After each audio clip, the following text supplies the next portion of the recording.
Steve met with him and sent him up to Louisville for this task. That is correct, Your Honor. Do you have further interest in the case? Well, I want to think he completes the dismiss house and go from there and see if he'll complete the referral. So I'll pass over it. You can redocument it. Curtis Tuck, In that,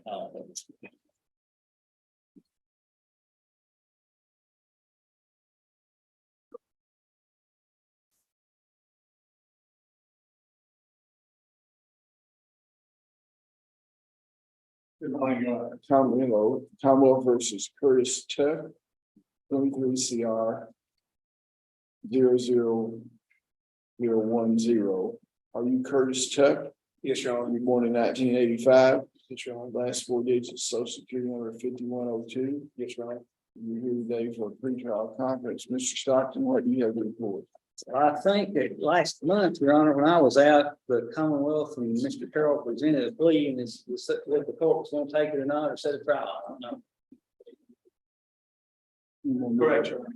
You want to get over here where I can hear you. So you know, trial dates, what you want? No, Judge, we had a plea agreement and the court was indicated to us that you wanted more information before you accepted the misdemeanor plea. I haven't received any information, so I thought you wanted a trial date. Mr. Stockton, come up and explain this one to me again. If y'all move to the left. Well, basically, the facts of this case, Your Honor, the way I understand it was Mr. Tuck was having electronic communications with a girl that was under 18 and he was communicating. And during these conversations, there was normal flirtation and compliments of appearance and things, but there was also a statement in Mr. Tuck in those communications that he'd have to wait till he was 18 years old before they could do anything. That's the reason for the amendment. I don't know that the Commonwealth could prove that he tried to solicit a minor for sexual activity when he's making the statement that he's going to have to wait till he's 18 before he can have anything to do with it. If I had seen that or realized that, I don't know what I would have done in the grand jury level on this case, to be honest. Well, what do you want him to enter a plea to? It was terroristic threat, and basically, we come up with a compromise because the victim's father in this case just wants Mr. Tuck not to have any communications with his daughter. So we came up with a misdemeanor plea where we'd have no contact with him for 2 years. You think you can do that, Mr. Tuck? Yes, sir. Okay. You can get back over here. The motion's been tendered, says you wish to enter guilty plea. Are you currently under the influence of drugs or alcohol? No, sir. Is this plea freely and voluntarily given? Are you freely and voluntarily given a plea? Yes. Okay, are you the same person indicted in 23 CR 0010? The same person in that indictment? Have you had plenty of time to discuss this matter with your attorney? Yes, sir. Are you satisfied with his advice? I am. You believe you're fully informed about the case? You understand that you do not have to enter guilty plea today. You have certain rights under Kentucky and the United States Constitution. Before I can accept the plea, I need to know that you understand those rights. You have a right not to say anything. You have a right to a speedy trial. The jury to be represented by counsel at the jury trial to concurrently cross-examine all witnesses called to testify against you, produce evidence, call witnesses in favor, and have process issued to compel their attendance. You have the right to appeal this matter to higher court. If you lose, the right to require the Commonwealth to prove beyond a reasonable doubt that you're guilty of the charges against you. Understand that by entering a plea today, you give up those rights. You understand that? Yes, sir. They consider the Commonwealth's recommendation, but I may apply any range of sentence provided by law. I do not have to accept the recommendation. Prior to accepting the recommendation, I will, well, this is a misdemeanor, so I won't do that. In the event that I do not accept the recommendation and decide to impose a harsher sentence, you have a right to withdraw your plea. You've heard the Commonwealth's recommendation. Your Honor, Step to the left here. Commonwealth would recommend amending the charge to terroristic threat in 3rd degree, 2 counts. Receive a sentence of 6 months on each count to run concurrently for a total of 6 months, probated for 2 years, supervised. Defendant shall have no contact with the victim or the victim's immediate family. He'll receive credit for any time served. He'll obtain and maintain gainful employment. Any evidence as far as communication will be destroyed. that what you agreed to? Yes, Your Honor. Okay, are you pleading guilty of your own free will? Yes, sir. Knowing your constitutional rights as I've explained, you should still desire to enter this plea and allow the court to fix your punishment. Yes. Okay, is that your signature on the document? I think we tendered, You want to look, check in the file? I already signed it, didn't I? he's already signed it, Judge. I think it should be in the file. I think I have it.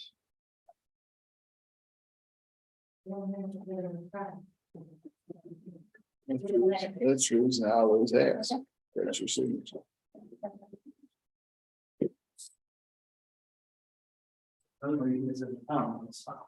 It's the signature on it. Yes. Is that your signature there? Yes, sir. That's my signature. Yeah, I will accept your free agreement. And you'll need to meet with the probation and parole people. What are the?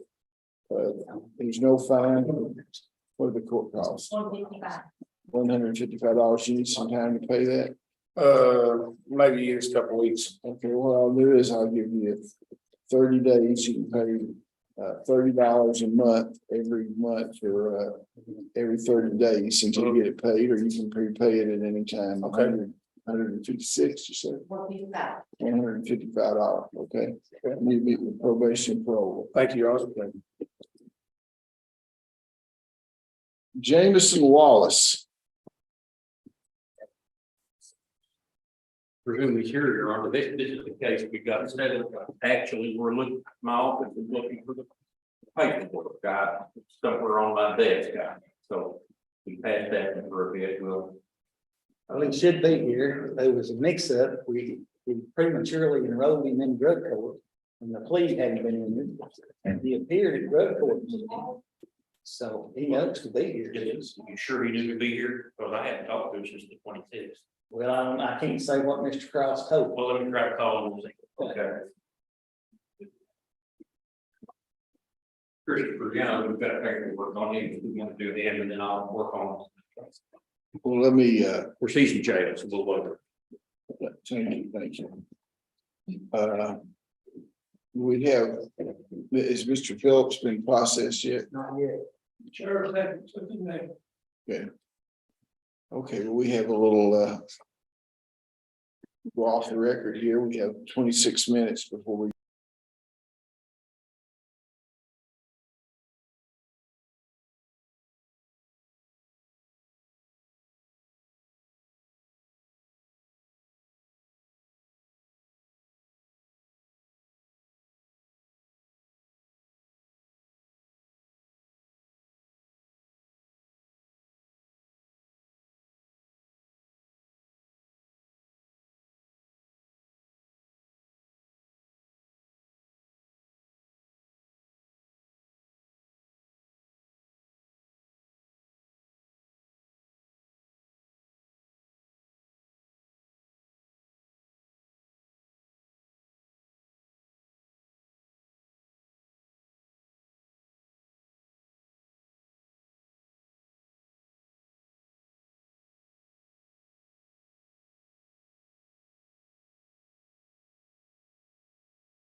Okay, come to order, please.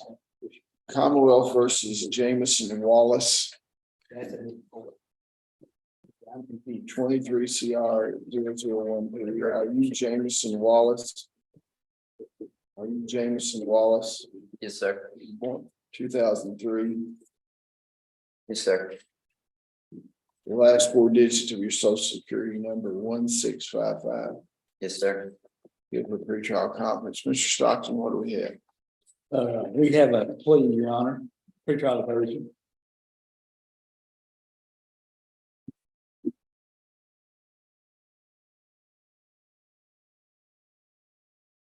Mr. Wallace, a motion has been tendered, says that you wish to enter a plea today. Is that correct? Yes, sir. Are you currently under the influence of drugs or alcohol? No, sir. Is this plea freely and voluntarily given? Yes, sir. State your full name, please. Jameson Lynn Wallace. Are you the same person that is named in indictment number 23 CR 0013? Yes, sir. Have you discussed this matter with your attorney today? Yes, sir. Are you satisfied with his advice? Yes, sir. Is your judgment impaired in any way? Is it impaired? You know what's going on here? Yes, sir. You feel like you've been fully informed about your case? Yes, sir. You have certain rights under the Kentucky and United States Constitution. Before I can accept a plea, I need to know that you understand those rights. You have a right not to testify against yourself. No one can make you say anything. You have a right to speedy trial by jury, the right to be represented by counsel at your jury trial, the right to defend and cross-examine all witnesses called to testify against you, the right to produce evidence, the right to call witnesses in your favor, the right to appeal this matter to higher court if you lose, the right to declare the Commonwealth prove beyond a reasonable doubt that you are guilty of charges against you. Understand that by entering plead guilty, you give up all those rights. You understand that? Yes, sir. Now, I may consider the Commonwealth's recommendation, but I'm not may apply any range of sentence provided by law. If I don't accept the recommendation, however, I have to give you an opportunity to withdraw your guilty plea. You can proceed to trial. You understand that? Yes, sir. Okay, and I understand that there's going to be a pretrial diversion. I will ask you a few questions. Have you been pretrial diverted the last 5 years? No, sir. Have you felony convictions in the last 10 years? No, sir. Are you presently on probation? No, sir. Do you understand that if you fully complete the diversion agreement, the charges will be dismissed? You understand that? Yes, sir. You understand that if you do not fully complete the diversion program, brought back in front of the court and are found in violating the diversion program, the court will schedule a sentencing hearing, order pre-sentence investigation report. And you'll be a convicted felon. In the future, any felony conviction could be enhanced because of that. Do you understand that? Yes, sir. Mr. Stockton, come up and I'm not certain. Your Honor, Mr. Wallace will plead guilty to wanton endangerment first degree, receive a sentence of 2 years, pretrial diverted for 2 years supervised. He'll have maintained gainful employment. All evidence in this case be destroyed. He works with his father out of state, so and has to travel out of state with his father. The Commonwealth has no objection to that. Is that your understanding, even behind the microphone? Is that your understanding of the recommendation? Yes, sir. Tell me what happened in this case here. What happened? There was a dispute regarding visitation and custody. The young lady said that Mr. Wallace had a gun in his possession. When the sheriff got there, he didn't find the gun. We mailed a letter to the victim in this case and attempted to contact her and been unsuccessful. So that's what we are. What about the gun? I don't own more guns. Do what? I don't own any more guns. I got. You got rid of that gun? Yeah, they, nothing else. Well, he really doesn't know what you want to know, Your Honor. He had a gun and self-defense type thing. Very overblown deal, appropriate position. That's all I can tell you. I mean, I went through the preliminary hearing. I can't about anybody else in here except him, and he doesn't. You know, it's. Mr. Stockton, you Yeah, I have, mistake that. Sheriff hit open and found the gun in the back seat of the truck. Found it. He didn't have it in his, on his person when he got there. That's what's got you. That's true. Yeah, so. I do. He wants to try, we can do that. no, I'm just saying, I'm just thinking about it a little bit, you know. You know, I would like to. Let me tell you what. you're about that close to being a really bad situation. You know, having a gun around when you're in anger like that's not a good thing. You realize that now, don't you? Yes, sir. So the victim didn't get back to you at all? We wrote a letter and Ms. Rich tried to contact him. We might have luck. Your Honor, let me add this so the court understands. There was also initially an assault charge. We had a preliminary hearing and the victim said, no, the gun accidentally. Well, I'm not going, you know, I'm going to accept this plea, but the Commonwealth has reviewed that and they're satisfied with it. I'm just inquiring about the gun. It's a fair. Gun issues. I'm very sensitive to people pulling out guns and shooting them around. You didn't shoot it evidently. Did you shoot the It gun? was not used. I'm asking him this. Okay, Did you fire the gun? No, sir, I didn't. okay. Did you brandish the gun? You know what that means? Hand it out. Yeah. One of my favorite words. It's the only time you ever brandish a firearm, you know? You understand if you do not. Okay, and I asked you if you had been pretrial diverted anytime during the last 5 years, have you? Have you had a pretrial diversion in the last 5 years? No, sir. Have you had any felonies in the last 10 years? No, sir. Okay, you understand that if you complete the program, the charge will be dismissed pretrial diverted. Do you understand that? Yes, sir. You understand that if you don't complete the diversion program, you'll be brought back in front of the court and you can be scheduled for a sentencing. You'd be a convicted felon, and any felons you have in the future could be enhanced by virtue of this conviction. You understand that? Yes, sir. You heard the Commonwealth's recommendation. Mr. Stockton.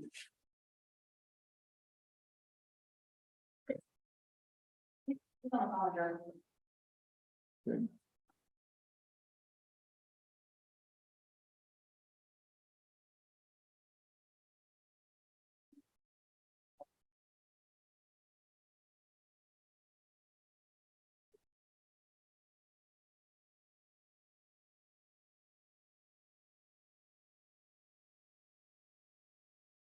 Go get him. I thought he was.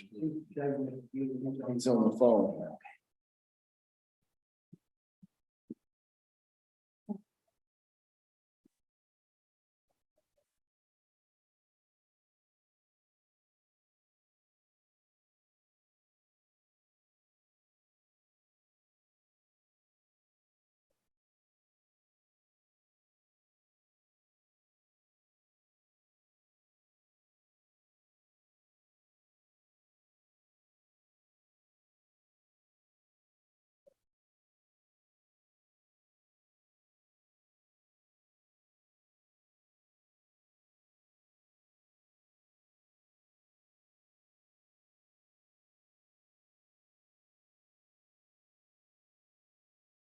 Have you read the recommendation? I forgot when you read the recommendation. 2 years on warning, dangerous, pretrial diversion, 2 years supervised. Okay, so what you agreed to? Yes, sir.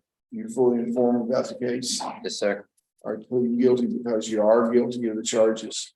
Yes, sir. Okay.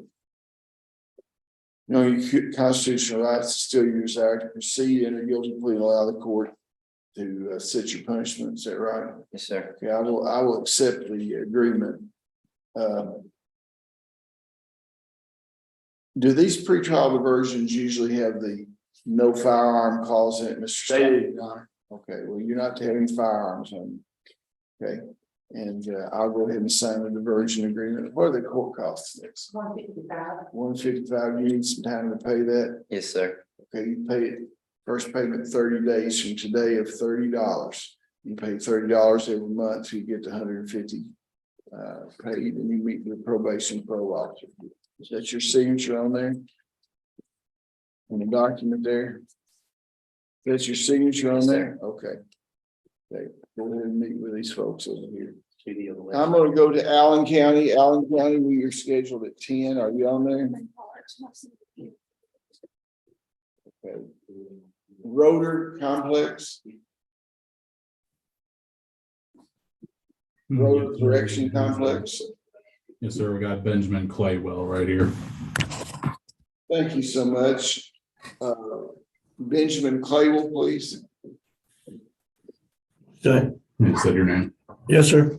This is Commonwealth versus Benjamin Clavel, 22 CR 0047. Are you Benjamin Clavel? Yes, sir. Were you born in 1986? Yes, sir. Last four digits, your social security number 2415. Yes, sir. We're here for a pre-trial conference. Who represents Mr. Clavel? I do, Judge.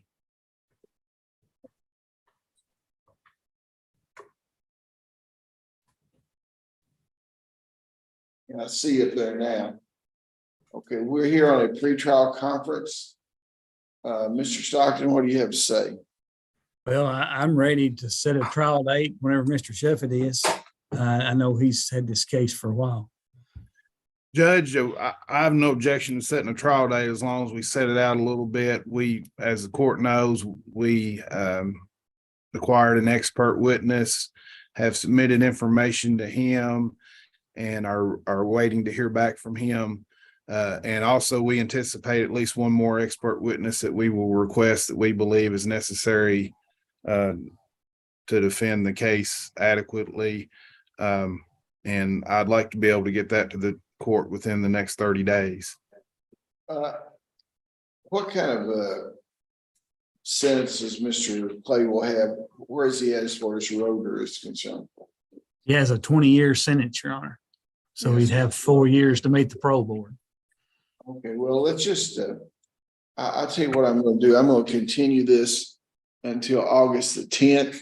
And y'all filing motions that you have. And if you have any ex parte things that you want heard before then, you can bring them directly to me. And we'll take a look at the 10th. And I'll let you and Mr. Stockton, since we have Mr. Clavel's current situation, you and Mr. Stockton's scheduling kind of. And I do think, although Jesse stepped away, I hope he can still hear me. I do think this is a case mediation might be appropriate for. I think there's enough give for both sides that there might, resolution might be possible. Okay, well, I'd like to have all our information before we enter into a mediation. Well, I'll just set it out into August the 10th, just to keep it on the docket somewhere. And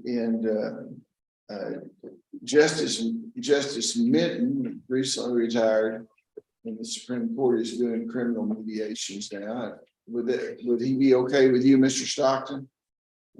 Yes, Your Honor. And so if y'all decide you want a mediation, if that's all right, with both of them, you can give that to me, and I'll do that if you think a mediation would help after you get your evidence. So we'll take a look at it again on August the 10th, okay? Roeder, thank you very much, Roeder Complex, and you've been excused, okay? Is there any way I can talk to that lawyer? We'll be in touch. Can I get your number, Brad? Let me give you my number real quick. If you're calling collect, it's 502-584-4910. You probably have a case manager. They can find me on the global email as well. We can set up a Zoom meeting. All right. You get that down, Mr. Clavel? Yes, sir. Okay, thank y'all very much. Y'all are excused. Wayne County Detention Center. They only had one working laptop, and they said they had a hearing at 10, but they would get on here as soon as they finish. Okay, well, we'll be taking a look at them. And Allen County's working on getting on there. So Alan and Wayne are both working to get on. But I was trying to think here. 10:30. Okay. Yeah, bring the grand jury in, please. All rise for the grand jury when they come in. Are they right outside there?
You have the number on it. I don't have any names yet.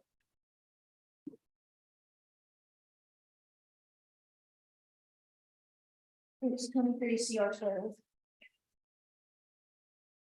Alfred Silva. Commonwealth versus Alfred Silva, 23 CR 00012. This case had been taken up previously at rule days, gentlemen, is that correct? And there was an order to set it for trial. Is this gentleman incarcerated now? He is not. He's not present today. But since he's incarcerated, I'll go ahead and set some dates on this, and Counselor, you can contact him if those dates are not satisfactory to him. You can get back to Mr. Stockton. That way none of the substantive rights will be affected. Absolutely. Let's see, July. Probably should go into August. I'd say August.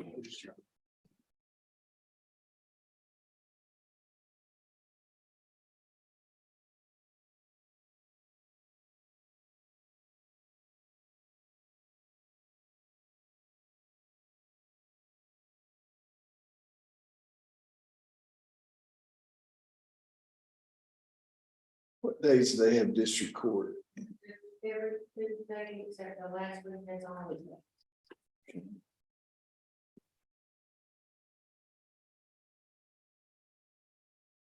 What about August 2nd and 3rd?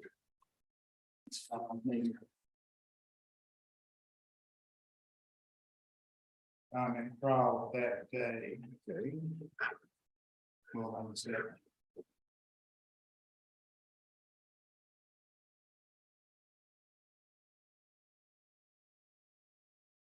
It's liable to be a 2-day trial, then. I would think so. I don't have any witnesses to say, yeah, I've got the victim and maybe 3 other brief witnesses. Well, let's try to do it on the 3rd and 4th. then. Yeah.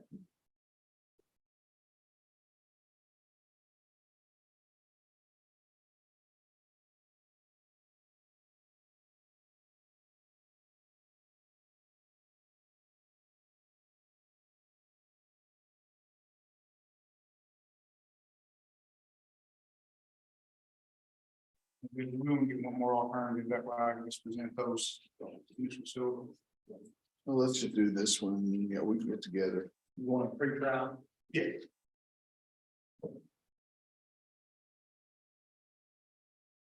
July 13th. Yeah, July 13th would be it.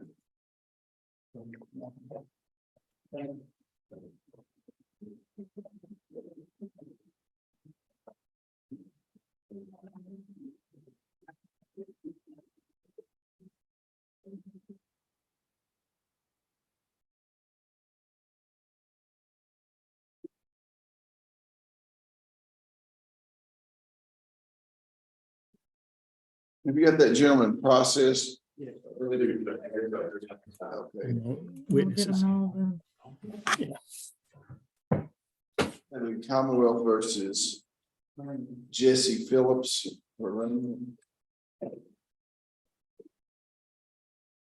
Mr. Stockton, we're gonna bring Jesse Phillips in here, and then we're going to the Clinton County Jail. Allen County, we'll do Allen County next. They just got one. Mr. Stockton, be right back there.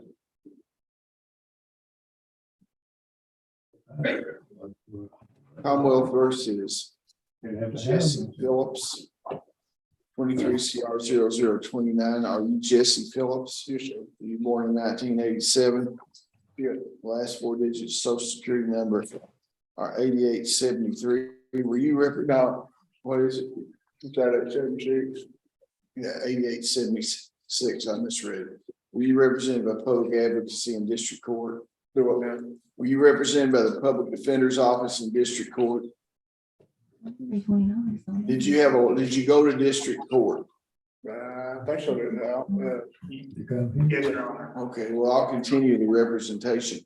We're here today for the purpose of arraignment, You have the right to remain silent. Your attorney is here. The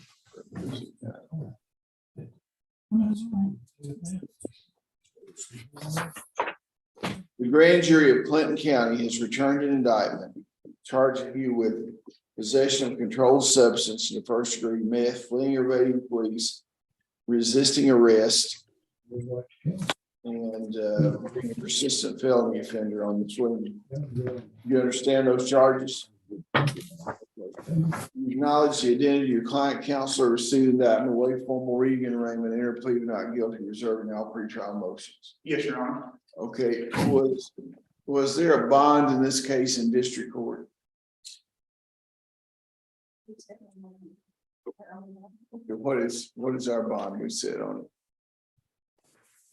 What's the bond that was set in this court on the warrant? Give me just 1 second, sir. I'll have to look it up.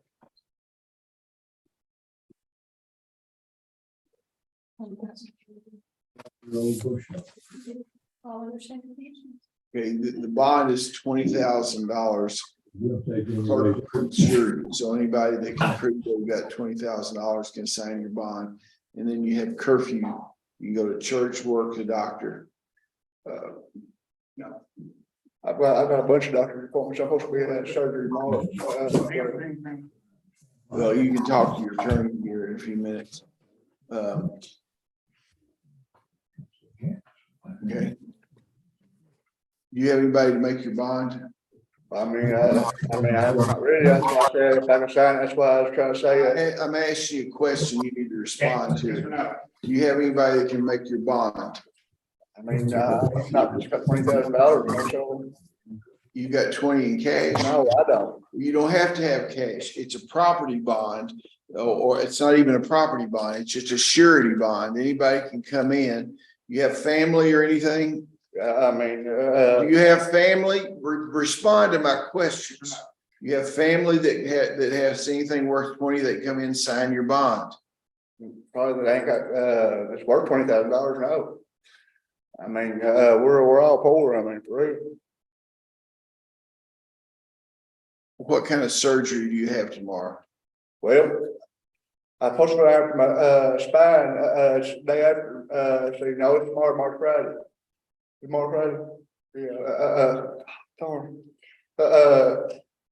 My neck, back, I don't want a description of your physical thing. Is it a major surgery you're doing, or are you just going for an examination? and they're checking my spleen. It's bleeding. I got paperwork out there in the car. I have everything. It's pretty serious for real. Yeah.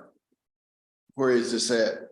The paperwork. No, the doctor's office. Oh, it's Vanderbilt.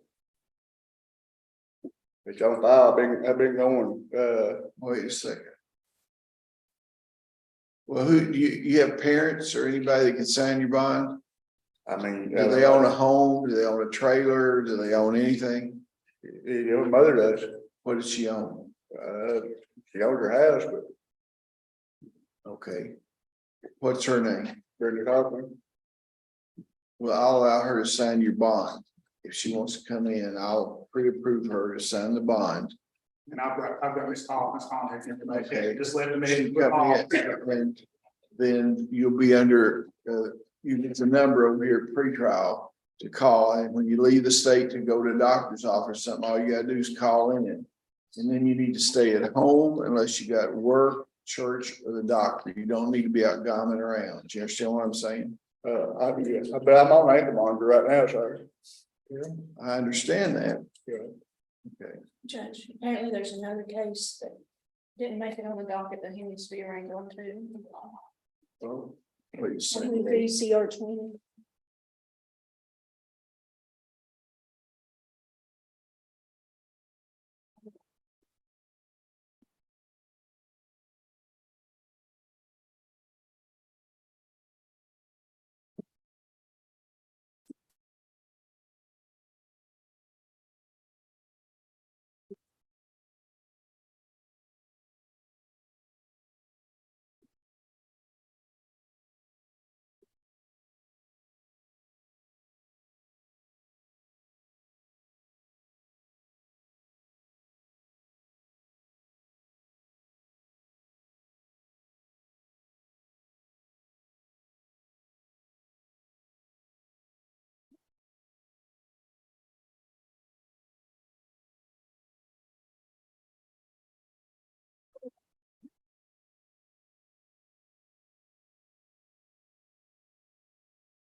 You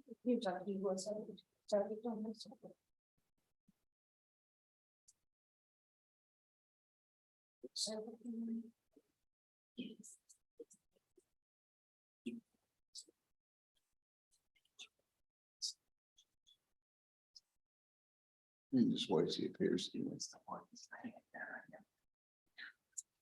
Is there some confusion about this? Not from our end, Your Honor. He has 23 CR 29, which is a possession, fleeing and evading first and PFO second. Well, There are 23 CR. That's the one we're here today on. Then he has 23 CR 20, which is receiving stolen property over $10,000 in PFO first. Has he been arraigned on that? I didn't think he'd been in court. Okay.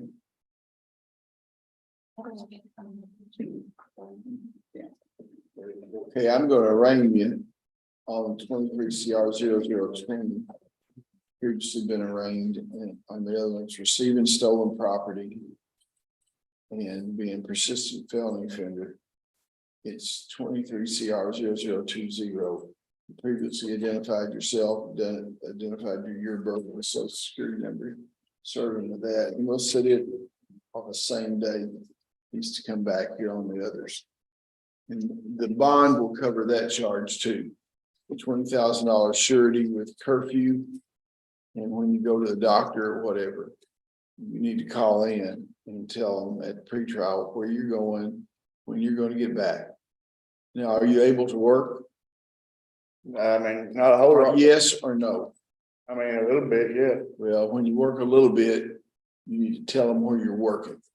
Okay? Is that Mr. Bookout or someone else? Both. You tell both of them, and Mr. Bookout on your ankle bracelet, probably the best one to tell, okay? And so you have your mother come in and sign the bond. She can go down here to the clerk's office and sign the bond, and you get out today, okay? I don't think we got the pre-trial dates and the negotiation dates on either. Well, you got have him come back on July the 7th and the 13th. 7th pre-trial at 1 o'clock. That's part of your bond. 7th, July 7th at 1 o'clock, and at 9 a.m. on July 13th. My mother's working day in Crossville. I don't know if she'll make it up there before the clerk's office. No, they can make it at the jail. They can take the bond as the jail. I'll contact her since we'll take. Okay, thank you very much. Mr. Phillips. Now, What was your let's mother's go name? to Allen County. I'm sorry that y'all are having to wait. I'm sorry. Allen County just got one. Caldwell? Let's County, turn your camera off. Brenda Kaufman? This is Commonwealth Kentucky COFFMAN. versus That Misty was Duval, 20,000 short. 20 CR 0026. Are you Misty Duval? Yes, sir. Were you born in I'll have that on your 1983? bond decision with Yes, yes, I was. you. Last four digits of social security number 5621. Thank you. Yes, You're here today on 20 CR 0026. This one's it. Okay, Ms. Duval, you were here previously. Mr. Stockton, you were here on a motion to revoke. Is that correct? Yeah, it's a motion. She was revoked And previously. she was revoked. Yes, correct. And today we're on a review, and why are we here on the review? She needs to be sentenced, Your Honor. Okay, now, what we found out, Ms. Duval, when we looked at this, is that although you were previously revoked in this case, you were never formally sentenced. So you entered a plea when the COVID stuff was going on, and you weren't sentenced. Now, we talked, your counsel is on the record, your way out of counsel there. Which You see me, Mr. Office of Public Advocacy, okay? What we talked about outside of your presence, because we didn't have you on the line yet. And here's what the deal is that Mr. Stockton's willing to do. We're gonna waive your pre-sentence investigation report and go ahead and sentence you today on the original charge. Originally, you were given 5 years, probated for 5 years. You didn't go to drug court, you didn't do this, you didn't do that, you weren't very cooperative. But because this has happened to you, I don't want to prejudice you in as far as the time you've served and everything. So what I'm going to do is I'm going to sentence you today to 5 years and probate you for an additional 2 years. So that means the total probationary period will be for 5 years. The 3 you've already done and for 2 more. Follow what I'm saying? I don't really understand. Okay, well, I'm gonna explain it to you again. Okay, In 2020, you were supposed to be sentenced to 5 years, probated for 5 years. yes, You were not properly sentenced at that okay, time, but you went ahead and got revoked anyway. We thought you'd been sentenced, but you hadn't. So instead of 5 years, probated for 5 years, I'm gonna give you 5 years and probate you for 2 more years. So that means that the 3 years since you should have been sentenced until now will be good years for you. Follow what I'm saying? She's giving me good time for the 3 years, yes. okay, Look into the camera so I can you see me? yes, Okay, so I'm gonna sentence you to 5 years. But you're just gonna have an additional 2 years probation. okay, The total probation will still be 5 years like we agreed to in the first place. Okay. I could, if I sentenced you today at 5 years and gave you 5 years, it wouldn't be fair to you because you've already had 3 of the years of the probation time behind you. yes, Is that agreeable with you? yes, sir. Okay, your attorney said it's agreeable with him. So I'm gonna sign the documents today. And I'm gonna request that you be under supervised probation. You meet with the probation and parole officer. And that you do what the clinicians tell you to do. They're gonna evaluate you to see what your drug situation. Now, are you being held on anything else there in Allen County? No, sir. And so this is the only thing you got going on here. Yes, it is. So what I'm gonna do is, when can y'all meet with us, lady? Well, I'm gonna let her out when you can meet with her. Can you meet with her tomorrow sometime? What time? 3 o'clock? We do everything on local time here. Would 2 o'clock be better here? I don't know, let's start this your time and my time. Okay, I'm gonna sign an order to let you out in the morning at 10 o'clock, okay? Thank you so much. But you come straight to Albany and be at the probation and parole office about 2 o'clock, okay? Yes, thank you. Go to Monticello, Kentucky, to the probation and parole officer at 2 o'clock. Now, you must have a guardian angel looking out for you because you've done everything in the world to get revoked and should have been revoked and you have been revoked. And Yes. this is a chance for you to turn this around, okay? So you be at that office over there at 2 o'clock Central Time. Okay, that's 2 o'clock Central Time. You understand that? Yes, that's, Eastern. You just don't worry about their time and our time. You just worry about it at 2 o'clock Albany time, you be in the Monticello office. yes, yes, sir. I'll be there. Okay, and that release order will come over to you in the morning sometime. Okay, thank you for your time and thank you all so Okay, much. thank you. All right. Allen County, thank y'all for cooperating with us. We Thank you, appreciate Your Honor. it. Yeah. Wayne County, Yes. okay. Commonwealth versus Jonathan Orton. Which is 23 CR 0015. Are you Jonathan Orton? I am. Hey, were you born in 1985? Yes, sir. Last 4 digits, social security number 7704. Yes, sir. Mr. Stockton, we have a pretrial conference and a motion to revoke bond. Will you proceed? Your Honor, I've spoken to Mr. Pennington about this case. We would like to get Mr. Orton evaluated, get him assessed for drug court. And he would stay in custody until he's assessed, and then we would do an agreed order to put him on home incarceration and be told we can have court on July the 13th, if that's all right. What were the grounds for the revocation?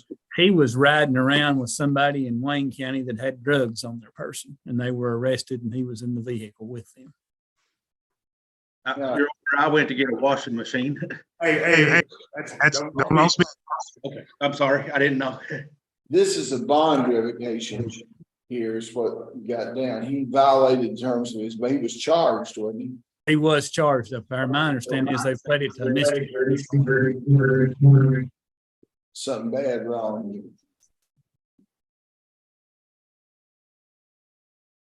I think it says your computer's making us with feedback, okay.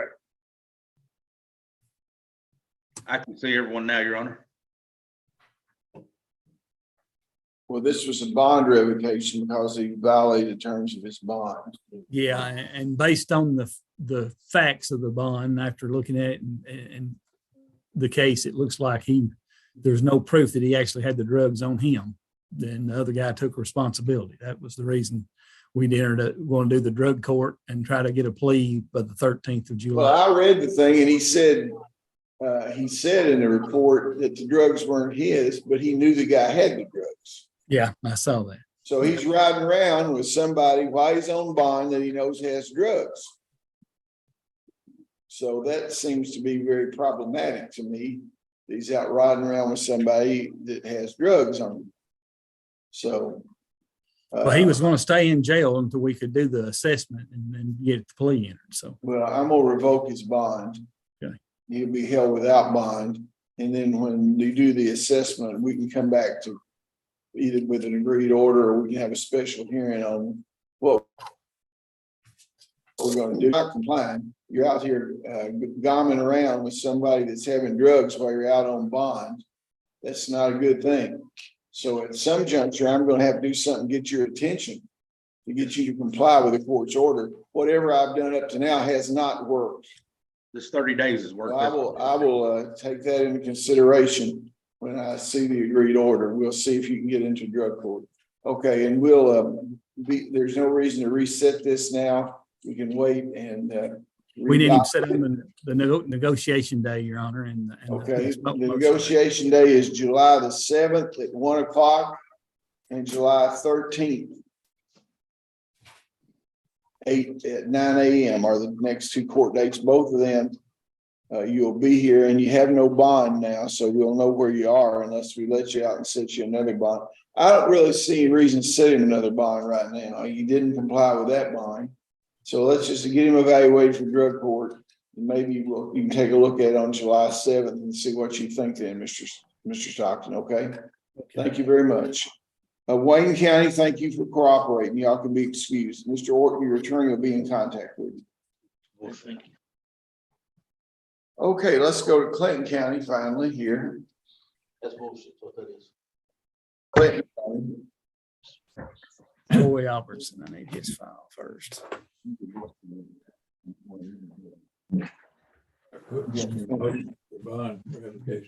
Wayne, if you could turn your, there you go. Commonwealth versus Tony Albertson. That's Troy. Troy Albertson. 22 CR 0019. Are you Troy Albertson? Him. Born in 1969. That's me. The last four digits of Social Security number 4479. Yes. Okay, we're here on a pretrial diversion. What do you have, Mr. Stockton? Your Honor, Mr. Albertson pled guilty to theft by unlawful taking over $1,000. He had a 5-year sentence, pretrial diverted for 5 years. He was paid restitution amount of $5,200 beginning at $300 a month, beginning August 1st of 2022. As of April 21st, 2023, he was $1,345 behind on his payments. He still owed $3,845, and his last payment was February the 17th of $25. So he's not paying in accordance with his agreement. So I'm asking. You had opportunities. I have, Judge. My client works at Glassworks in Lake Cumberland, Lake Cumberland Glassworks. He's been there for 6 years. He's assured me that if given the chance, he will continue to make payments. And Judge, what about a wage assignment? Mr. Stockton, would you accept a wage assignment? Well, Why hadn't he done one before? I thought he used to work for Mark Cook. I didn't know he'd worked there for 6 years. That's just news to me. I've been there 6 years. I've helped him work. Okay. I've helped him. Well, this looks like he's every bills went before his legal obligation that he should have been paying restitution. I don't understand why he hadn't been paying on it. If he's What is the restitution order call for, Mr. Stockton? You have, $300 a month. And he's already over almost 5 months behind. Can I say something, Your Honor? I was called up there to talk to Jesse. I mean, I don't know about this indictment stuff, so I know that I couldn't talk to him. So I was going to get it lowered because the rainy months, I don't stay that busy. So I was going to see if I could get it down to like $150 a month until work picked up more to make it easier on me. And then this come up, so. Well, is the glass works you work at, that's a factory, isn't it? Or that you're working No, in? it's actually not a factory. I go to places like hospitals, schools, colleges, and everywhere and put glass in hospitals and stuff like that. See, on rainy days, it's hard for us to, do a lot of work, and that's why I tried to contact you can that you winter. can you come up with $500 to your back pay? If I could get out of here, I can. Well, no, you're not going, I'm asking, can you, it's kind of like a guy that stole my dog and told me he's gonna bring it back. After he told me he's gonna bring it back, I don't have much confidence after he stole my dog. And you're $1,500 behind. You see what I'm saying? So we need some good faith effort, and then we get you on these payments. Right. I'll tell you what I'll do. If you'll come up with $500, I'll lower your monthly payments to $200. Because I want you to be paying something you can pay. It doesn't do anybody any good for you to sit in jail. Does that sound like a good deal? Yes. You come up with $500 to pay toward this, and then you pay you start paying $200 a month from this date forward, okay? Okay, and you'll get out of jail when you pay that $500. You have somebody bring it to the clerk's office. And I'll do an amended judgment, and the first $200 payment will be 30 days from today. Since you're paying $500 now, the next payment will be $200. And I want you to get a wage assignment. If you're doing with glass work or wherever you're doing for, I want a wage assignment to the clerk's office, okay? Well, now I'm putting that into my probation officer. You're talking about a receipt that's check stuff? I'm not understanding you. What are you saying? Check stub off of my check when they pay me. I've been turning that into my probation officer. What? Just pay the $200 a month. Okay. Pay $500 and then. What are y'all saying? I think he's on the, Judge, I'll get over and speak to him. I don't do a wage assignment. It might get him fired. You know what I mean? If he's going into churches and schools and everything like that. So just do $500 payment toward these arrears that he's violated, and $200 a month. The first payment starting 30 days from today. And Mr. Alverson, you're expected to pay this. You understand what I'm saying? Right. Okay, thank you very much. David Carter.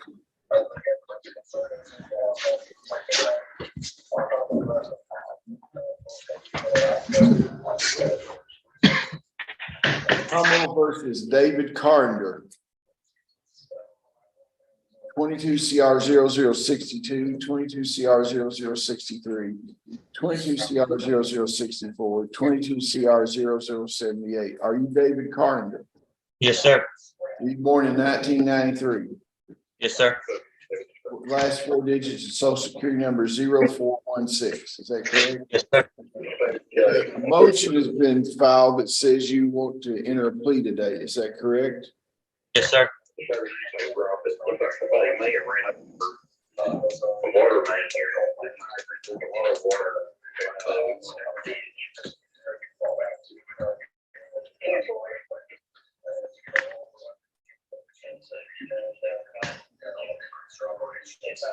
Are you currently under the influence of drugs or alcohol? Sir. Is this plea freely and voluntarily given? Yes, sir. Are you the same person that was named in indictments number 22 CR 0062, 63, 64, and 22 CR 0078? Yes, sir. Is your judgment impaired today? No, sir. Have you discussed this matter with your attorney? Yes, sir, I have. Are you satisfied with his advice? Yes, sir. Are you satisfied with your attorney's advice? Sir. You believe you've been fully informed about your case? Yes, sir. You have certain rights under the Kentucky and United States Constitution. You do not have to enter a guilty plea today. Before I can accept a plea, I need to know that you understand those rights. You have right not to testify against yourself. No one can make you say anything. You have right to speak trial by jury, the right to be represented by counsel at your jury trial, the right to confront and cross-examine all witnesses called to testify against you, the right to produce evidence, the right to call witnesses in your favor, the right to appeal this matter to higher court if you lose, and the right to file the Commonwealth to prove on a reasonable doubt that you are guilty of the charges. You understand that by entering a guilty plea today, you give up those rights. You understand that? Yes, sir, I do. You know, I may consider the Commonwealth's recommendation, but I may apply any range of sentence permitted by law. If I do not accept the recommendation, I will inform you and you'll have a right to withdraw your plea. Before I sentence you, I will await a pre-sentence investigation report done by probation and parole. So if I sentence you to harsher, you get a right to withdraw your plea. Now listen very carefully. Mr. Stockton, what is the Commonwealth's recommendation? Your Honor, in this case, Mr. Carrender will plead guilty in 22 CR 63 and receive a sentence of 7 years. In 22 CR 62, he will plead guilty to receiving stolen property in PFO second and 7.5 years. Upon a plea of guilty to indictment number 22 CR 62, he'll plead guilty to arson third and PFO 2. 22 CR 62 will plead guilty to tampering with physical evidence and receive a sentence of 7 years. 22 CR 62 will plead guilty to criminal mischief first, receive a sentence of 7 years. The 7.5 year sentence, the 10-year sentence shall run consecutively for a total of 17.5 years. The two remaining 7-year sentences shall run concurrently for a total of 17.5 years. In 22 CR 78, he'll receive a sentence of 7 years on burglary third degree, a sentence of receiving stolen property in PFO 2, you'll receive a 7-year sentence in the same case. In 22 CR 78, he'll also receive a sentence of 7 years for criminal mischief. These 3 7-year sentences shall run concurrently for a total of 7 years. That 7-year sentence shall run concurrently with the 17.5 year sentence to make a total of 17.5 years. He will serve, upon entry of a plea, he served 272 days. He'll serve additional 35 days in jail until final sentencing, which will be a total of 370 days. And the Commonwealth's agreeing to do this because he would owe restitution in the amount of $15,150 and paid a rateable rate of $260 a month in accordance with the restitution order. And someone will pay $1,500 restitution on or before July 15th, 2023. And after the final sentencing, all evidence in this case would be destroyed. Sir, is that what you agreed to? Yes, Your Honor. Are you pleading guilty because you committed the acts charged in the indictment or the indictment as amended? Yes, sir. Do you plead so on your own free will because you are guilty and for no other reason? Yes, sir. Knowing your constitutional rights, is it still your desire to give up these rights in your plea and allow the court to pick punishment within the range permitted by law? Yes, sir. We understand by entering a guilty plea today, any future convictions will enhance the range of penalty. You understand that? Yes, Your Honor. Okay, Counselor, do you have a copy of this agreement with you? I do not have a copy, Mr. Judge. Stockton, where is the agreement here in the file? Where is the agreement? I don't have a signed copy, Your Honor. I just tendered it, Judge. I brought it up with a motion. Sorry. Okay. I've got it right here.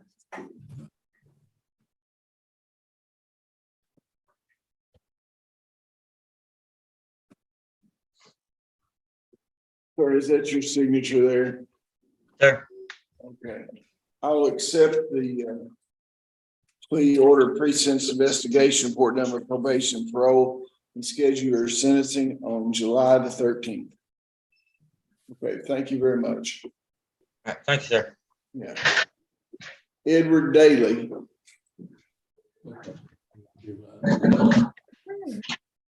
Edward Daly.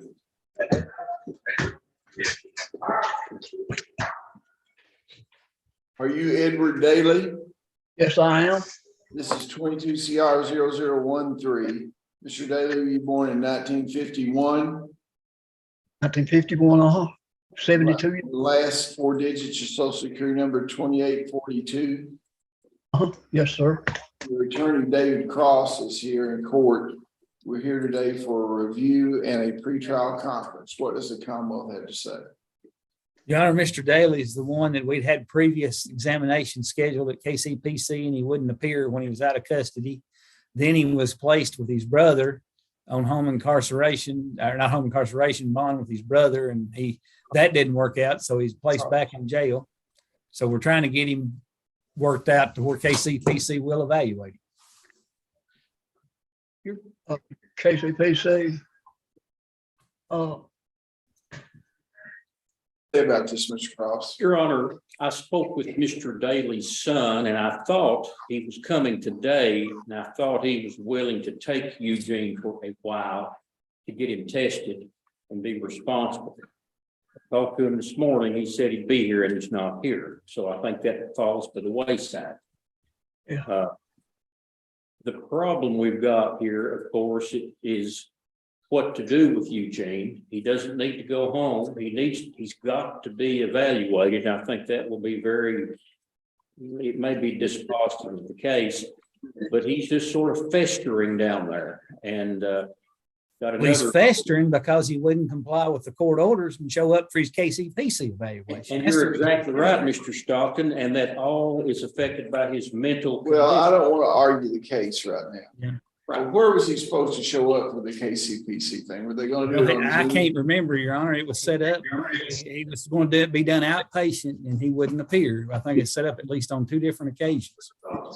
And so, and I filed a motion to get him back in custody so we could get it done. Okay, I didn't ask for here's that. what we need to do. The bailiff say he was supposed to be at the sheriff's office for the KCPC. Schedule a KCPC for the sheriff's office, and I'll have him to bring him from the jail up to the sheriff's office, and he can do the evaluation.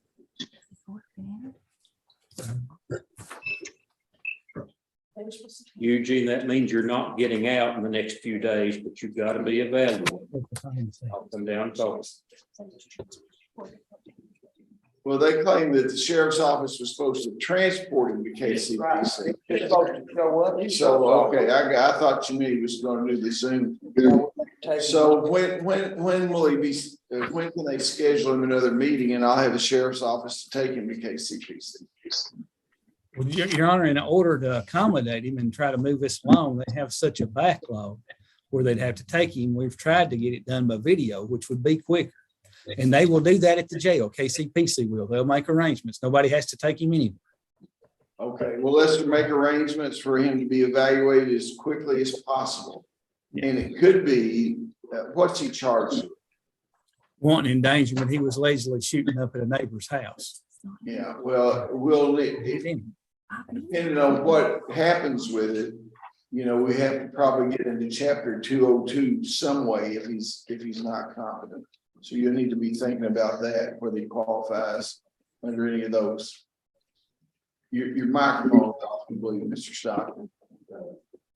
Yeah, I meant for it to be on. Okay. So Okay, get him evaluated as quickly as you can. there's an order that needs to be entered that we need to enter. We're going Yeah, I'll to sign furnish it it to your today. clerk right now. Thank you all. Okay, thank you very much. Sydney Foster.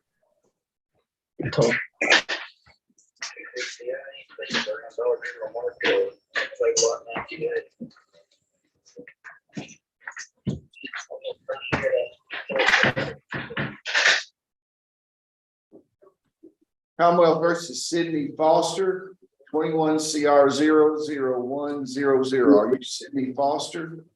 Yes, sir. Were you born in 1972? Yes, sir. Last four digits of your social security number are 8738. It's 8738. Yes. You're here for a pretrial conference on 00100 and 23 CR 00022. What does the Commonwealth have to say? Your Honor, we pre-trial this, and I guess we need to get a trial date at sometime in the future when Mr. Pennington's ready. That's correct, Judge. What are the charges that you've elected to try, Mr. Foster? It'd be the attempted murder case, Your Honor.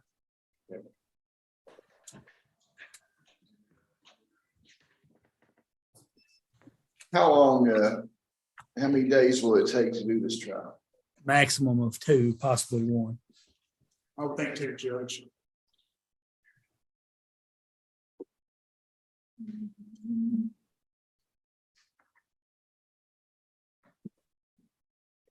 You want it in July or August? August, Your Honor.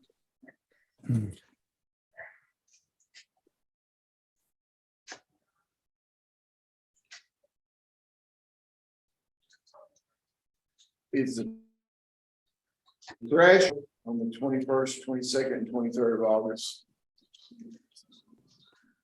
I'm not available on the 23rd and the 24th and 25th. Well, I know I said, it is the Thrasher case going to go this time? It's scheduled for the 21st, 22nd, and 23rd. That's Mr. Leverage's case, Your Honor. He's special prosecutor. Okay, so we don't know about that.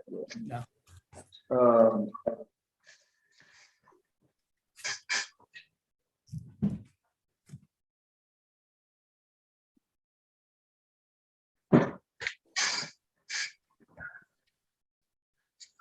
They don't have court here on the Wednesday, the 30th, do they? It's the last one. Do what? Yeah, they're making 3,000 on Thursday.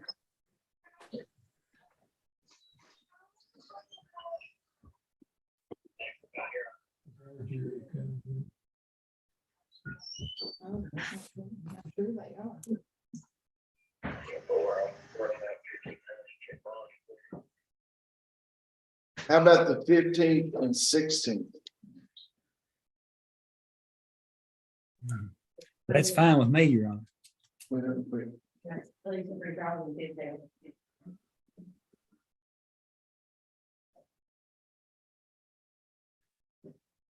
Judge, those days work for me. They have it on 7th and 8th, they have it too. The 28th and 29th, they shouldn't have district court of August, should they, Melissa?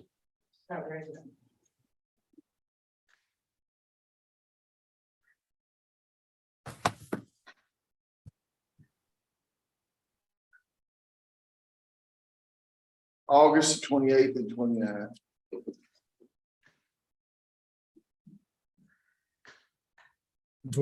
It's a draw. Yeah. You got more district judges than you do, sir.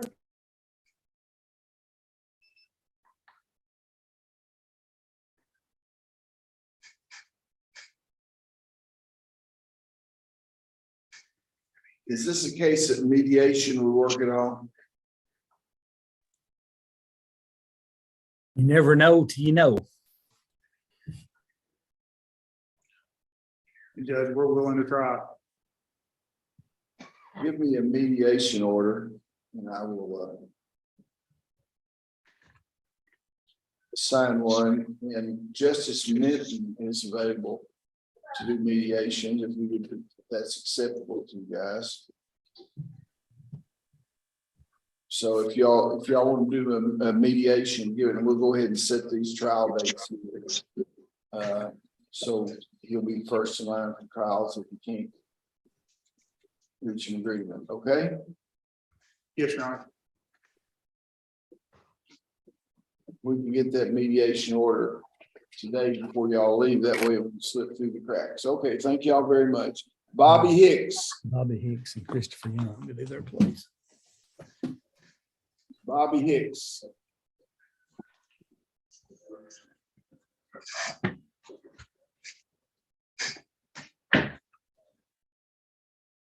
Commonwealth versus Bobby Hicks. 23 CR 0017. Are you Bobby Hicks? Yes, sir. Born in 1966. Yes, sir. Last four digits social security number 7813. Yes, sir. Okay, you're here today for sentencing. Have you seen the pre-sentence investigation report done by probation and parole? Pardon me, sir. You had a Okay. chance to review the pre-sentence investigation report done by probation and parole with your lawyer. Have you seen that report? Yes. Okay, is No, everything? I haven't seen that report, but I see my lawyer, but I have not seen no report, sir. Mr. Judge, I received a copy of the PSI. Okay, then we can't sentence him today then. Judge, we can, So I will put this sentencing off until July the 13th. What was he supposed to get out today? you're supposed to get out today, Judge. Well, I'll let you come to Cumberland County if you want to. Let's see where we're coming next. I'll be in Monroe County on the 15th. So if you go over there and review it with him, I'll let you appear by Zoom, Counselor, if you want to on the 15th. I can do that, Judge. Yeah. Mr. Hicks, you've got a right to look at this pre-sentence investigation report before you get sentenced. Rather than wait till the next rule day, if it's agreeable with you, your lawyer will come meet with you between now and next Thursday. Go over the thing and I'll sentence you by Zoom next Thursday. That way you won't have to wait another month. Is that all right with you? That's fine. I mean, I would like to go home today, but I mean, I'll make sure we do it first thing on Thursday, okay? It's coming Thursday. okay, thank you. Okay, thank you very much. Lucas Pettinger. Yeah. Lucas Pettinger. He's just down, Mr. Hicks is just down there. When you get finished here, I'll go. you go down there and see him and we might be able to put him back. The jail. If you email to the jail, I'll go send this. Get Mr. Hicks back up there just for a second.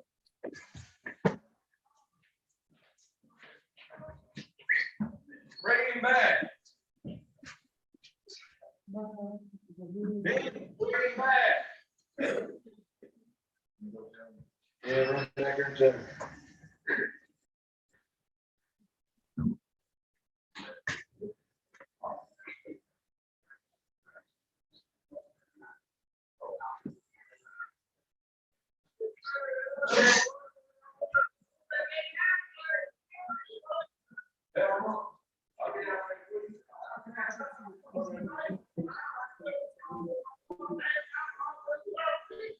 You give the influence at the jail to make sure that.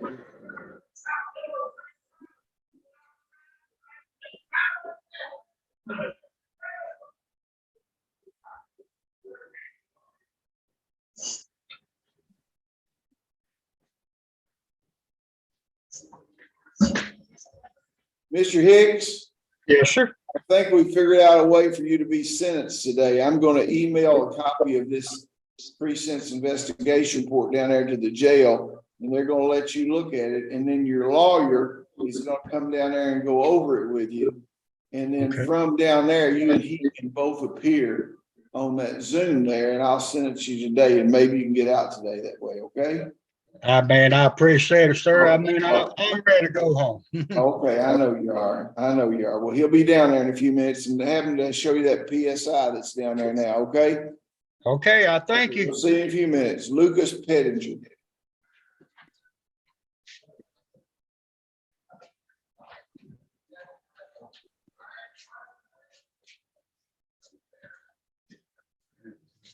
Are you Lucas Pettinger? Yes, sir. Were you born in 1987? Yes, sir. Last four digits of social security number 0933. Sir. Okay, you're here today for the purpose of arraignment. You have the right to remain silent on 23 CR 0026 and 23 CR 025. Mr. Pennington, did y'all previously represent Mr. Pettinger? We did, Your Honor. I'm gonna continue that representation. The grand jury of Clinton County, Mr. Pettinger, has returned an indictment charging you with strangulation in a 2nd degree, assault in the 4th degree, sexual abuse in the 3rd degree, criminal mischief in the 3rd degree, menacing, and being a persistent felony offender. And also, I'm bringing the other case in here. Do you acknowledge the identity of your client receiving indictment, waive formal reading and arraignment, not guilty? Yes, Your Honor. I'm bringing 29,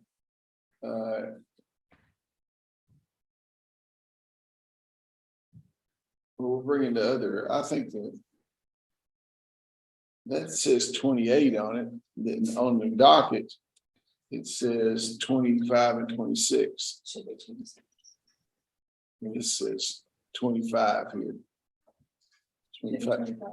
Yeah, so we hadn't got 26 in here yet. They've gone to get 26. See it on the outside there.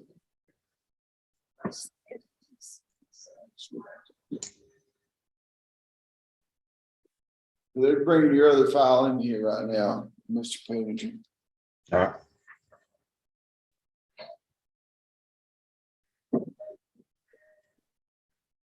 Down 26 yet?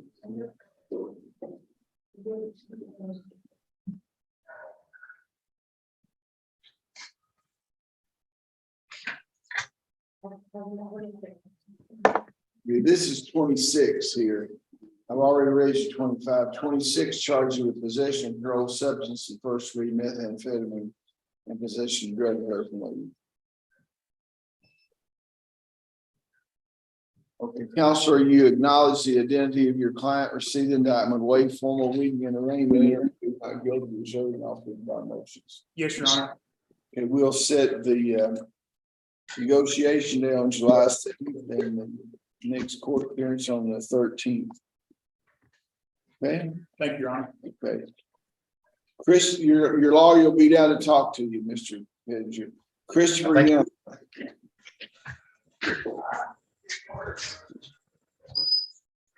Why don't you sit over there? Use that. Don't say the state of Kentucky never did anything for you, Mr. Cross. Don't use that iPad. Commonwealth versus Christopher Young, 23 CR 0018, 23 CR 0028, and 23 CR 0028. 18, 23, and 28. On 28, you have not been arraigned yet. Your attorney, Mr. Cross, is present. You see him there? Wave, Mr. Cross. Okay. The grand jury of Clinton County has returned an indictment, 23 CR 0028, charging you with possession of controlled substance in the 1st degree and promoting contraband. Mr. Cross, you acknowledge the identity of your client, receive the indictment, waive formal reading and arraignment, enter plea not guilty, pre-trial motions. Yes, Your Honor, we do have a plea agreement regarding everything today. Okay, including the newly, Yes. okay.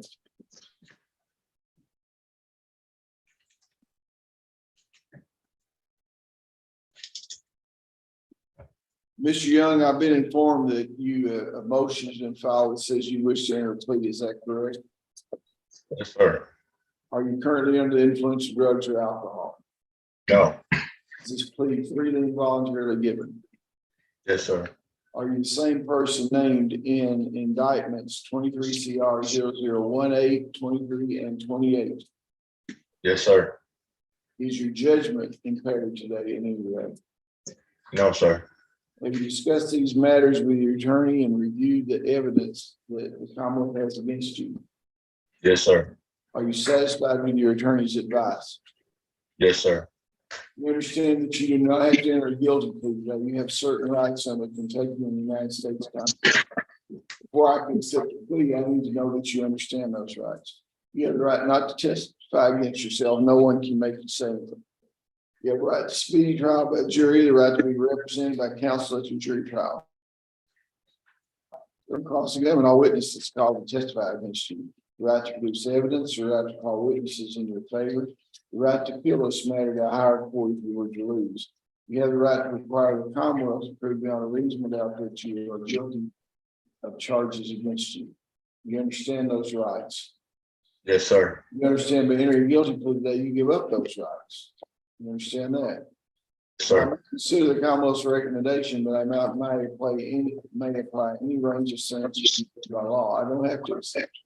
Prior to accepting any recommendation that you might hear today, well, I will wait the pre-sentence investigation report done with probation and parole. In the event that I do not accept the Commonwealth's recommendation and decide to impose a harsher sentence, withdraw your plea of guilty and proceed to trial. Mr. Stockton, what is the Commonwealth's recommendation?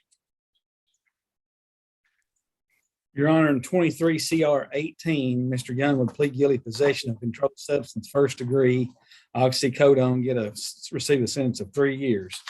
In 23 CR 23, in charge of possession of controlled substance, first degree methamphetamine, he would receive a sentence of 3 years.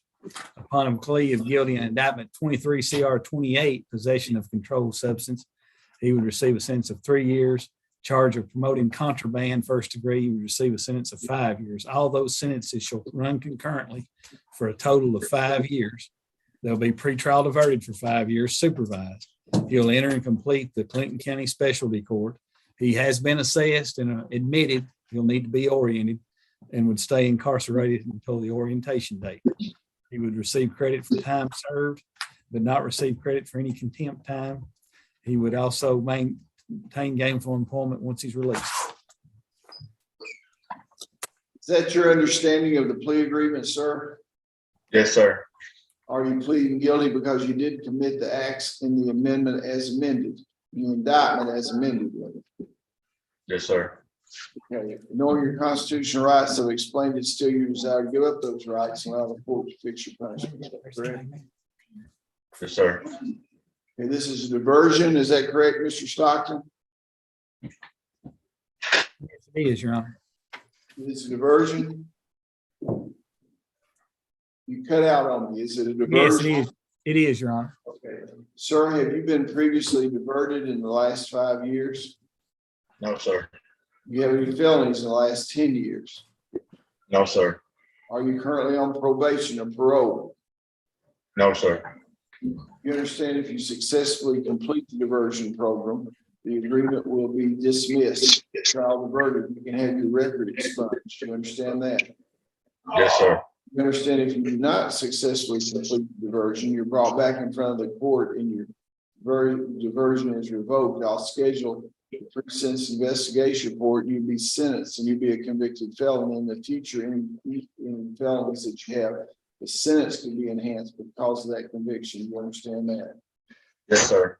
Okay, well, I will accept your plea order of pre-sentence investigation report to be done with probation, parole, and schedule sentencing on July 13th. Now, we'll make a diversion, Your Honor. I mean, excuse me, it was a diversion. I looked at it wrong again. So, but you've already been evaluated, so you'll be released as soon as they can get orientation scheduled. So when we find out when that is, I'll send an order down there to the jail to let you out a couple of hours before your orientation, so you can go clean up, change clothes and stuff. You live here in Clinton County? Yes, sir. Okay, well, I'll get you order a couple of hours before that, so you can go up and shower and clean up before you go into your orientation. Okay. I hope things turn around for you, Christopher. I hope they do. Okay, thank you. We got Austin Edwards there still. Yes, sir.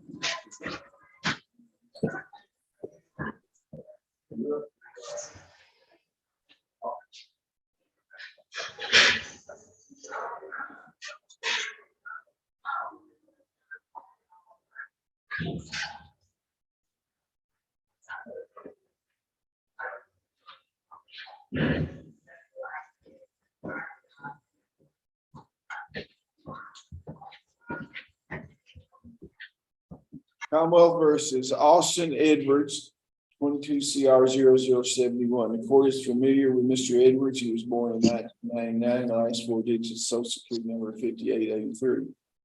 He's represented by Mr. Cross. Mr. Cross. He's your. Did that turn off there? Yes, it's all. I'm completely illiterate on this stuff. Would you go over there, officer, and help Mr. Cross turn that?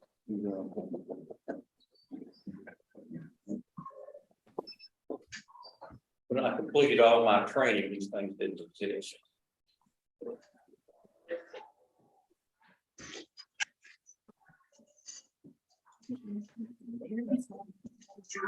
Okay, he's lost. Mr. You can go back to Mr. Stockton back there. Mr. Stockton, I'm seeing Mr. Cross back there.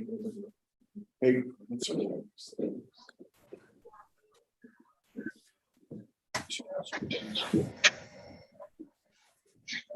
You're together, Mac. I went down and talked to him yesterday. Okay, Your Honor. Mr. Stockton and I are both here, and I've spoke with Mr. Young yesterday at length, and his parents are in the courtroom.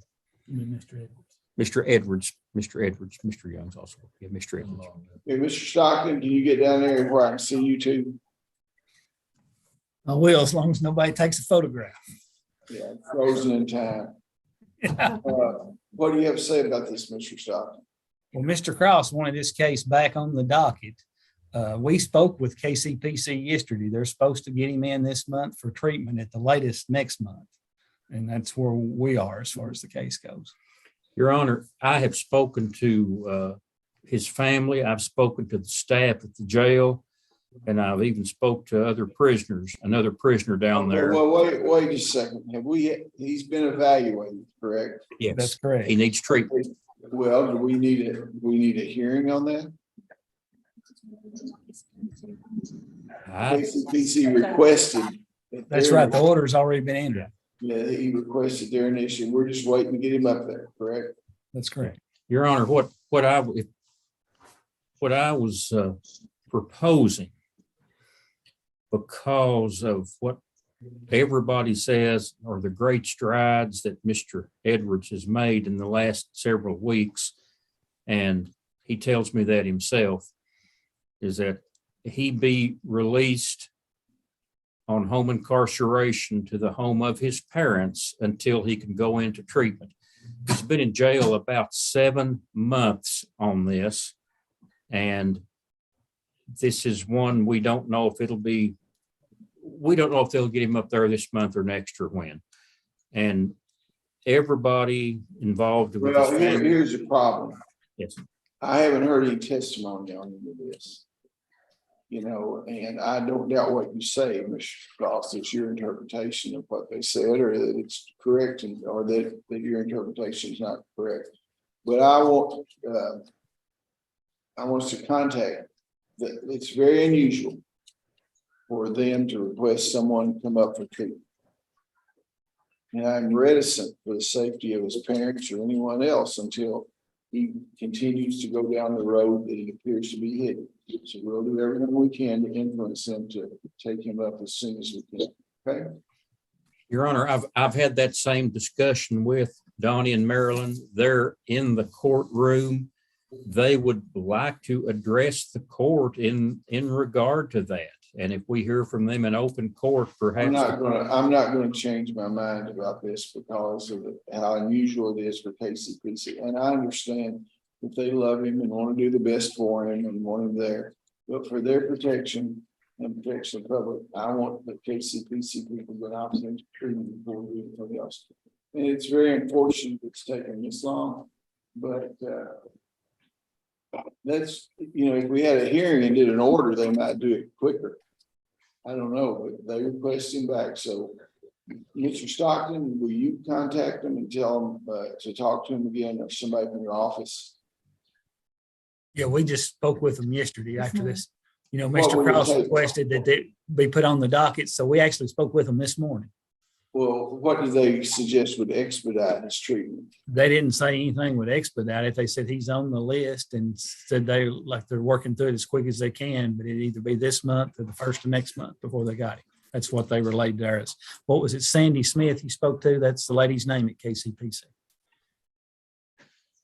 You know, that's their admissions clerk. I'm just here to be an advocate for Mr. I Edwards. understand, I And understand. I know he's come a long way.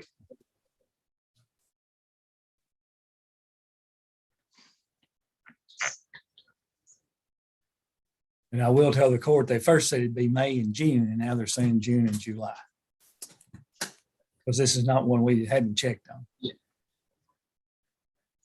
Well, if it's okay with the parties, we'll take it upon ourselves to send them an email and suggest it was their determination that they wanted him back. And he's languishing in county jail right now. And depending on their response, I might change my mind and do an agreed order if their response is not satisfactory. And the parents are both here and they're willing to take him in and have him on an ankle bracelet and watch him. Is that correct, parents? Okay, we'll work through it some way. Thank you, Your Honor. Understand. Mr. Edwards, I hope you continue to do better. Okay. Do we have anybody else down there at the jail that needs to see us? I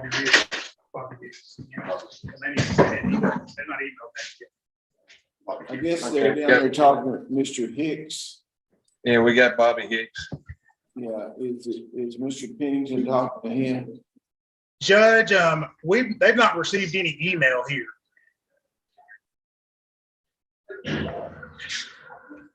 It's been sent. What address you sent it to?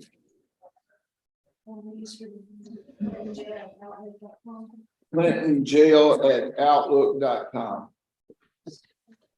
20 minutes. That'd be King. Yeah.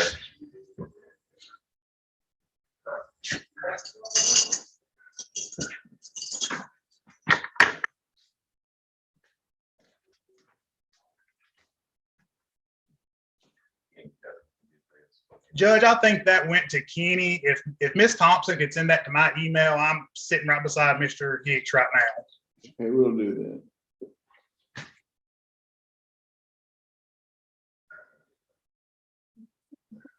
Thank you again, Your Honor.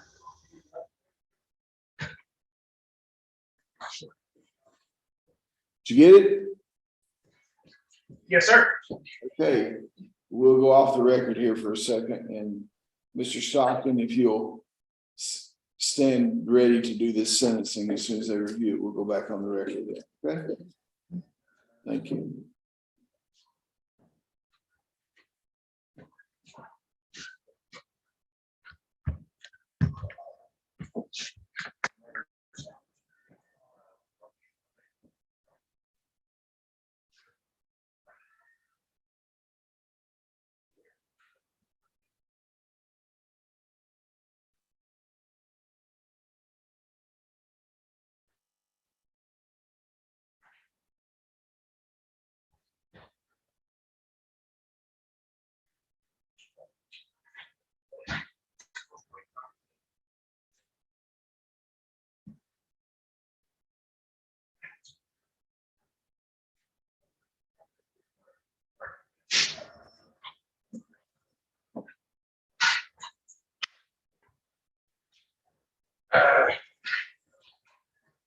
No, I mean like Hicks, yeah. Yeah, whenever we get the paperwork.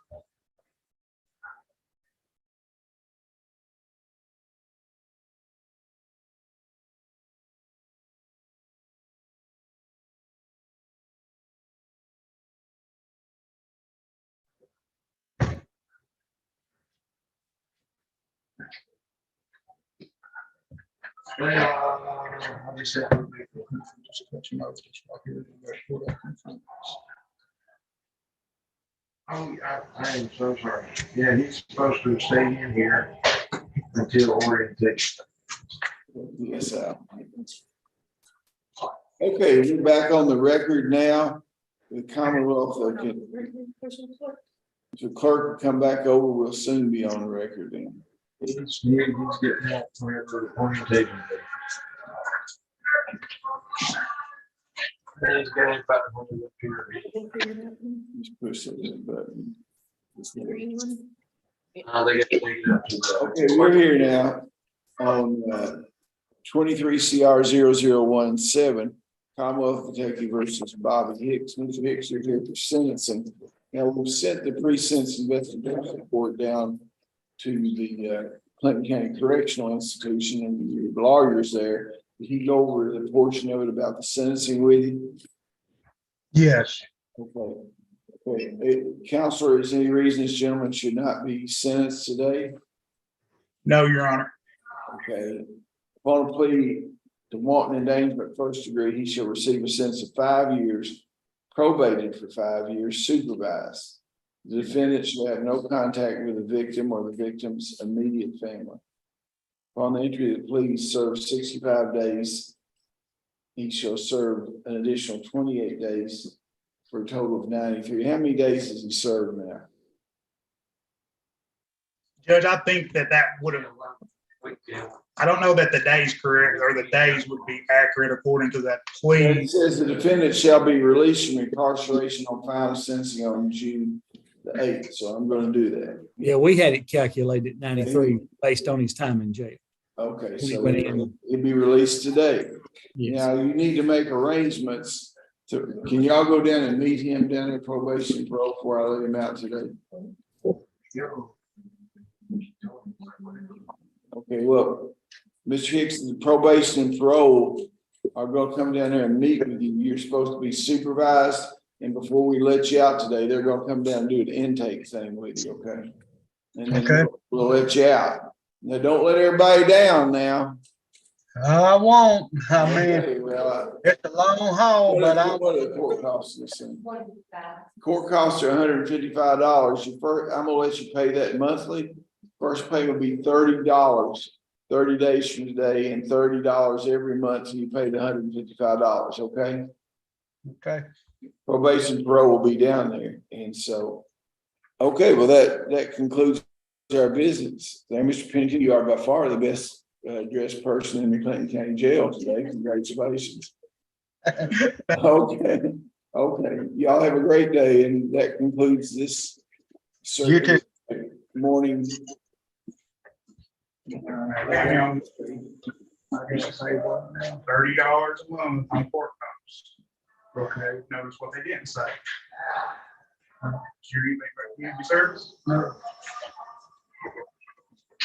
So probation and parole will talk to you about that. Remember, you don't have to do anything that's going to get you hurt because you're on disability. So just if they bring it up, let them know, hey, I can't be out being vicious. I can do some light. But he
Judge, we have an agreed order in that case to tender.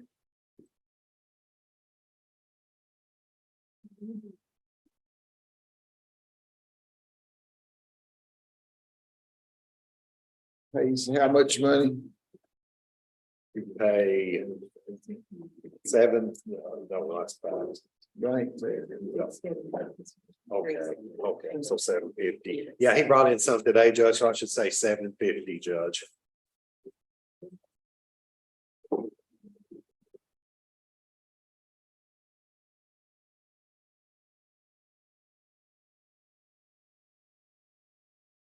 Sloan versus Sloan. Judge is an agreed order in that case.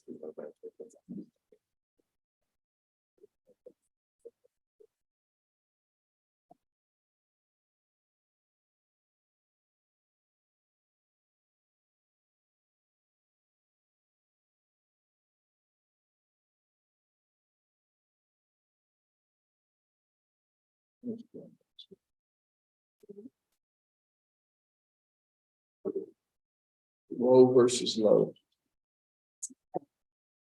That one's not ours, Judge.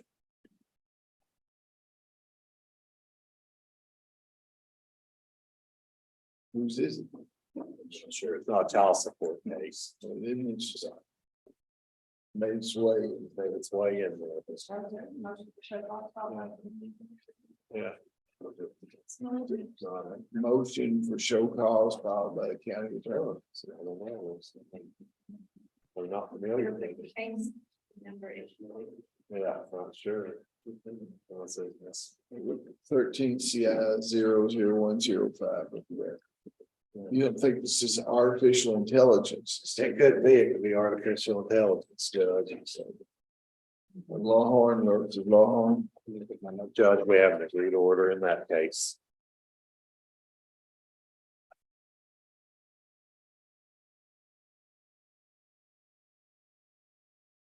Or as they say in coming from Lahan. How's that, how's that down there? Yeah, it is. I used to take a test. Are you Lawhorn or Lahan? Yeah. Are you a Pelston or a Polston?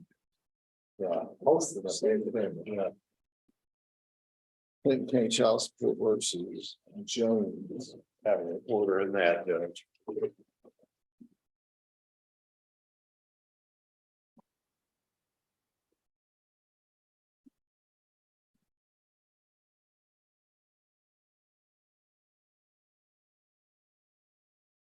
Owens versus Owens. Judge, we have an order to tender in that.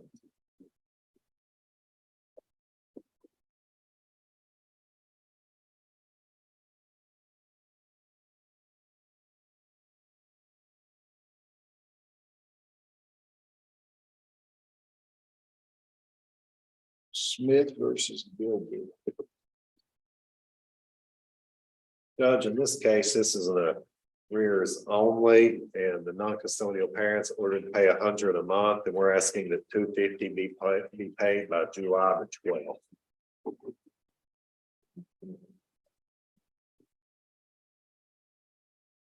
Sounds reasonable to me.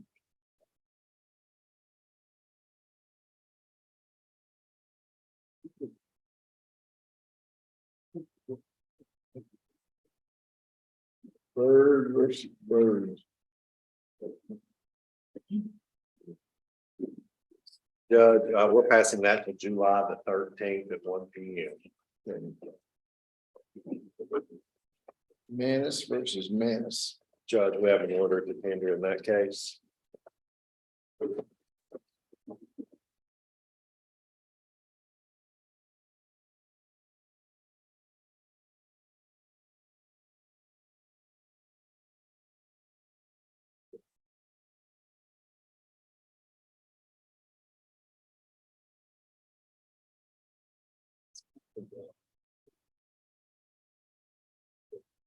Cabinet versus Copeland. Judge, in this case, he's ordered to pay $375 a month in current and $75 on arrears. And we're asking that $1,000 be paid by July the 12th.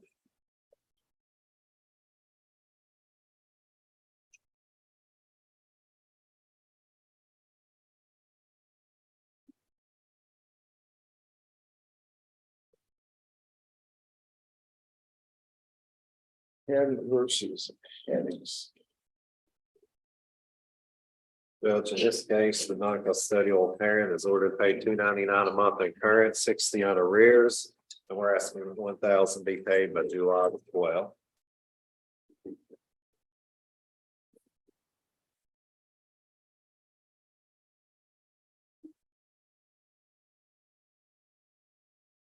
Cabot versus Armstrong. Judge, we're continuing that. We're passing that motion. Cabot versus Bowman. Bowman. Eddie's here. Mr. Bowman, you have come around.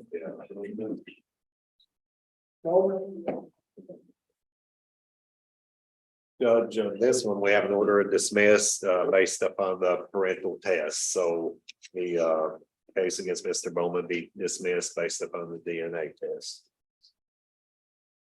Not the biological father.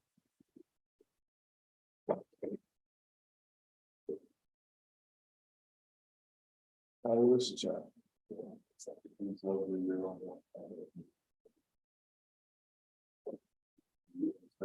My condolences to you away.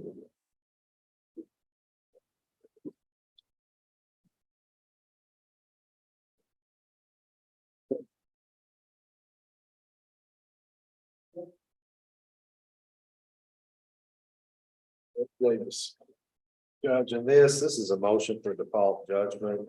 The non-custodial parent was served on April the 10th of this year, and there's been no response. We're asking that to pay $316 a month on current and $63 on arrears.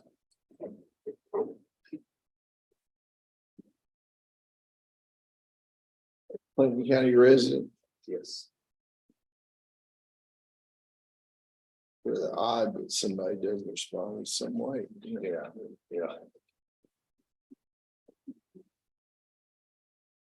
Okay. That's it. Thank you very much. Thank you, Judge. Yeah.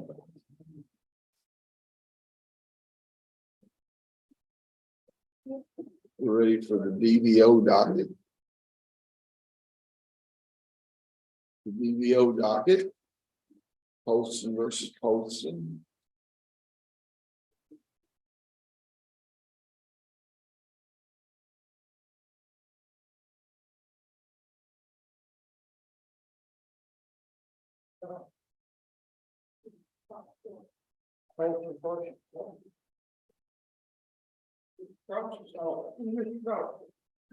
Jerry.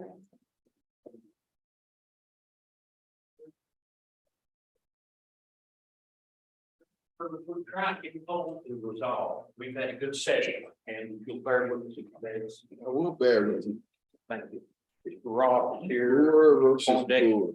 And that's going to be a pretty long hearing, it looks like. I don't know where we'll be. Let's see what's going on. Okay. Brewer versus Brewer. Mr. Brewer, come up first. Another case in the way, so we would be involved in this one. Ross. Yeah. Let's see. Other person. 23 D 14 and right. You're 14.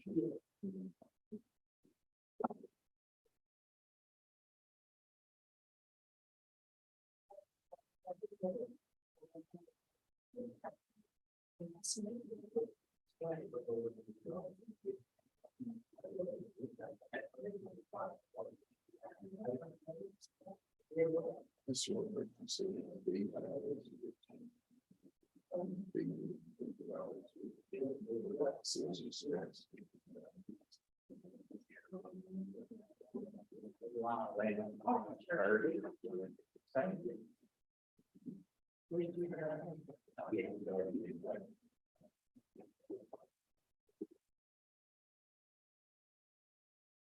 All right, Ron, step up to the clerk's office a minute. We have two DVOs filed here. One by Cindy, is that how you say it? Yes, sir. Yes, sir. And one by Jackie Paul. What do they call it? Jackie Paul or Jack? Jack. Okay, what are you gonna say? You might file the first one. Your Honor, my client filed this on May 18th. And she filed it on behalf of herself and the children. Saw that. And she has, she'll be willing to testify and present proof of physical abuse that's been ongoing for years. Your client filed one which he alleged that he was merely trying to talk to her and she attacked him and defended him. So Your Honor, my client's testimony. is that what he, that's what he. Well, that's a part of it, yes. Yes. But may I further? Do we have any witnesses that are going to testify there in the courtroom? I have about 6 or 7 witnesses, Your Honor. Ms. Well, they White. need to go out in the hallway. You two just go on. Everybody's going to testify before a case. That kind of thing. Okay.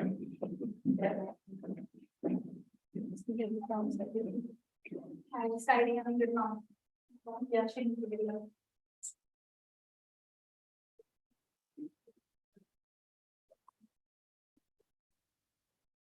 Oh, maybe it's here.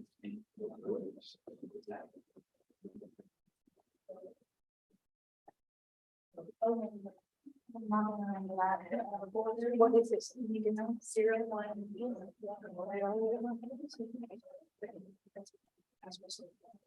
I have already. Okay, all right. Get my. Can she get her phone? She's got me right here.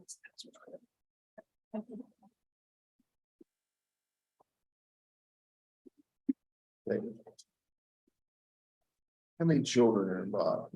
There's 3. There are 5, 3, and 1. I saw that. Yeah, I didn't know for that. It's great. It's great. Y'all beating on each other, fighting, things like that. It's wonderful.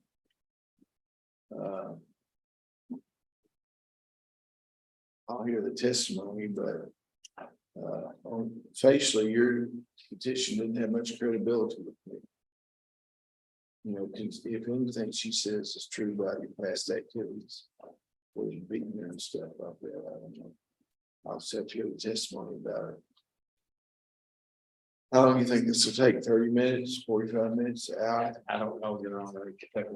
No, we're gonna not litigate the entire thing. The domestic part of it's been sent to commission.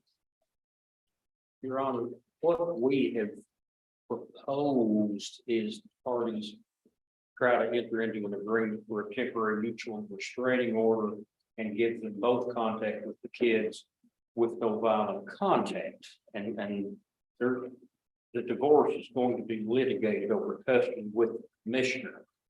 That avoids some repetition in testimony. If we could, if the court might encourage opposing counsel and her client, my client's willing to do that. I'm gonna hear this because these allegations as far as the level of domestic violence require hearing. I mean, if this beating and stuff has gone on over a period of time, stuff. I want some testimony about it. I don't want to litigate anything but the violence aspect of it. The rest of the stuff can be talked about down there. I don't want to be counting spoons here today or any of that other stuff. You understand what I'm saying? Well, I'll put you at the end of the document. All right, thank you, then. Okay, we can go to Your Honor, may I approach? I have a workers' comp BRB here at 2:30 that I absolutely positively have to attend or the case won't get dismissed. So as long as we can. Should be briefing the questions. Got both of you, one that was two of them, 3 of them. You working on the Polson one now? Speaking to her client now, we're close. Well, I'm gonna see if this motion, this is 17 CI 00147 McCall versus Armstrong. Yes, Your Honor. Yeah. Made a motion to dismiss for lack of prosecution. Oh, really? Yeah. Are you involved in this? Who else? Who was in this case? The attorney that was in the case, Judge, withdrew. And his name Really last night. Was Matthew Garman. Right there it is. Mr. Garman? Yes, Your Honor. This is McFall versus Armstrong case. Yes, You withdrew? that? yes, Your Honor. Come up here. Sir. That's been a long time ago. You withdrew. You know where your client, former client is? She around here? Where? I don't recall sending we sent the motion to withdraw to it. I don't recall it coming back in the mail, so whatever. I'm not questioning whether you get to withdraw or not, so don't get nervous. I'm just Oh, no. asking if you know where she is. Is she a local resident? Yes, you can put it, yes. And what is this case essentially about? You can sit down, you're off of it. Thank you. It was a claim that tenants of my client were exposed to mold and had some personal injuries as a result of it. It was, Well, I want she had a valid defense, Judge. Well, I want you to draw me an order that says she should appear here on July 13th.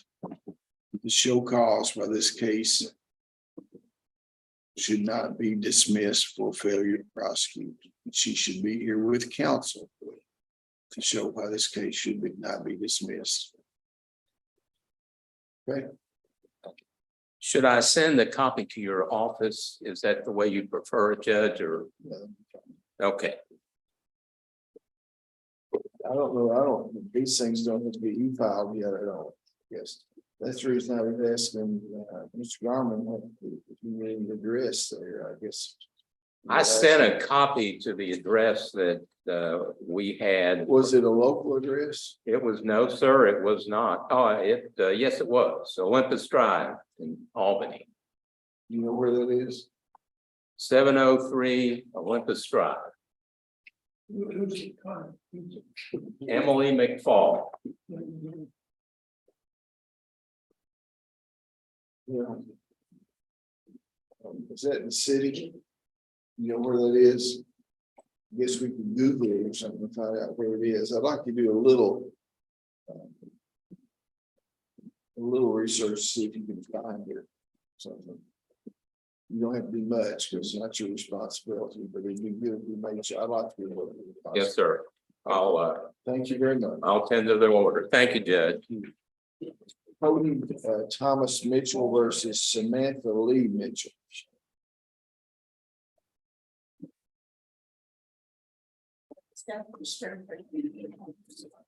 Yeah. David was here, must have stood there. Back in the. Me go grab you.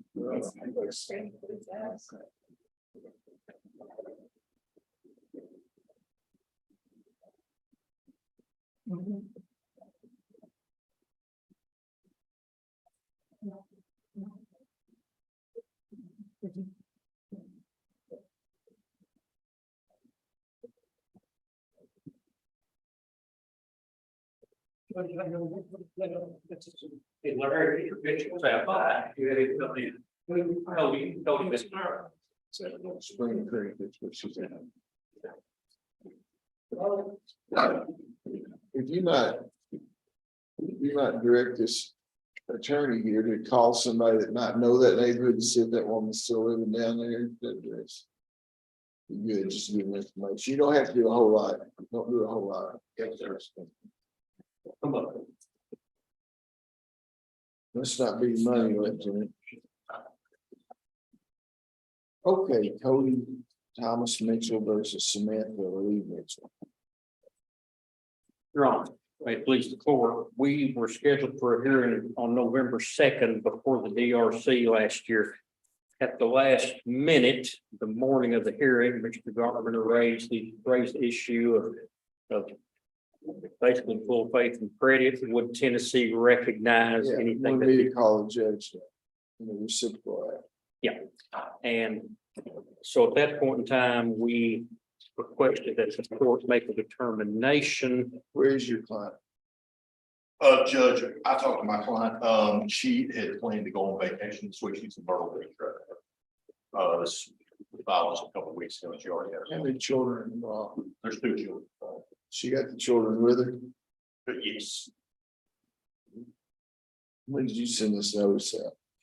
Notice, Your Honor, it's like it was noticed on the Judge, May 26th. the reason I told her to be okay is his motion is to set it for a hearing with the DRC, not for any relief today. Essentially, procedural motion to again, decide jurisdiction. Trying to get the case off center. Well, I don't see how I can make you find it for his jurisdiction if your client's not here to testify and she was objecting to the jurisdiction. She's the one that raised the issue. I'm saying. Yes, Your Honor, and again, my understanding was that Your Honor was going to contact the Tennessee judge and then have one of the, I guess, the UCC JA conferences and look at the case files and decide if jurisdiction for that. Because there's an order out of Tennessee, there are divorce cases in Tennessee, and there's orders out of that case involving the children. And that's the reason I brought up the issue, because Mr. Cross had filed a petition here well after that was ended. I don't believe, if I may correct my worthy adversary, Mr. Garment, the issue is not will they recognize the court's orders regarding the children. There's an order entered in 2020, October 9th, 2020, and I furnished Mr. Garment with a copy. We have a certified copy that says defendant's motion. Well, it says this court does not have jurisdiction over the party's minor children. It recognizes that all issues will be in Kentucky. But then it says the order of protection in the Chancery Court of Pickett County will remain in effect until modification by this court for the parties to comply with any Kentucky orders concerning the minor children. And that's the somewhat confusing language. I think Mr. Garman and I agree. And that's why the conference needs to be held simply to inquire, is Tennessee going to defer to whatever Kentucky does? Am I stating that correctly, Mr. Garman? I believe that's correct. My whole issue, I know Mr. Cross thinks that I did this to delay. I did not. I did this so these parties would have the same period. Things are mutually exclusive. Right. I just didn't want them to have to go through the same period twice at 2 different locations. It later turned out that this was. Your Honor, Mr. Garman's done a fine job for his client because I filed this in 2020 and we've not got to see the kid since. So.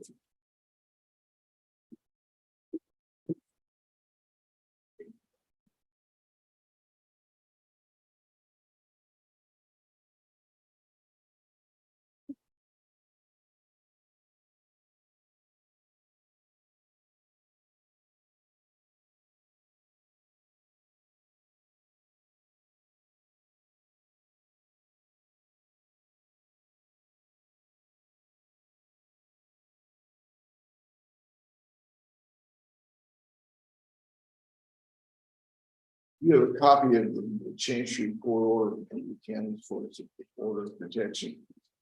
I do provide.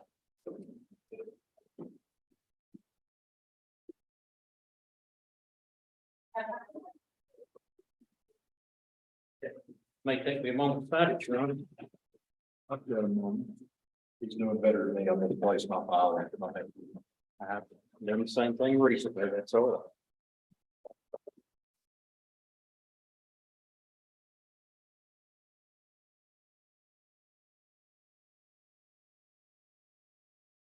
We have a permanent parenting order. But prior to that, No, I'm talking about. and I think what we have a marital dissolution agreement, which says he's to have no contact.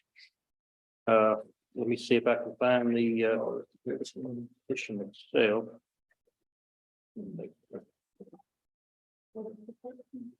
Yeah, I'm talking about the order of protection. That's what this order. Chancery Court down there talks about order of protection.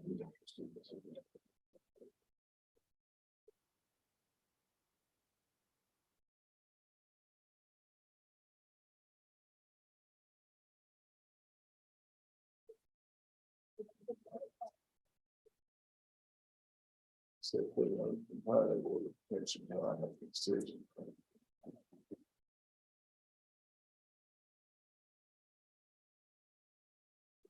believe what the court's looking for is on top, but there's several matters there, several pleadings. That's all I want.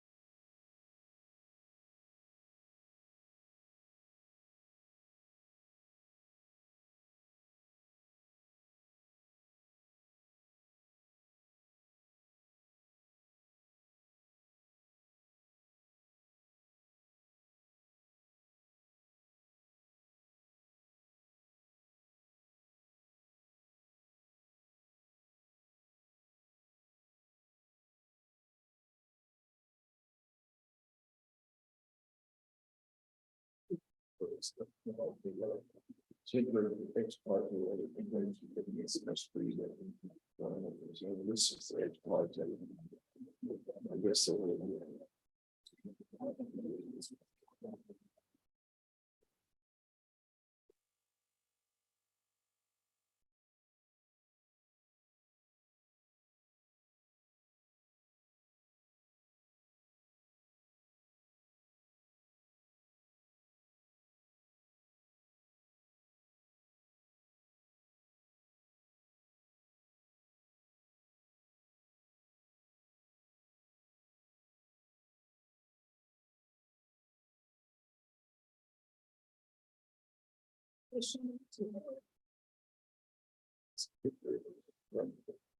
They transferred it to Chancery Court.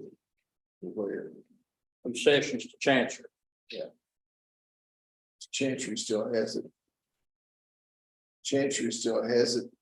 Well, that order from 2020 says basically anything relating to the custody of the kids is here, but I believe that's who the call would have to be made to. As far as the specific provisions. Same court, Chancery Court's the one that entered the divorce and protection order.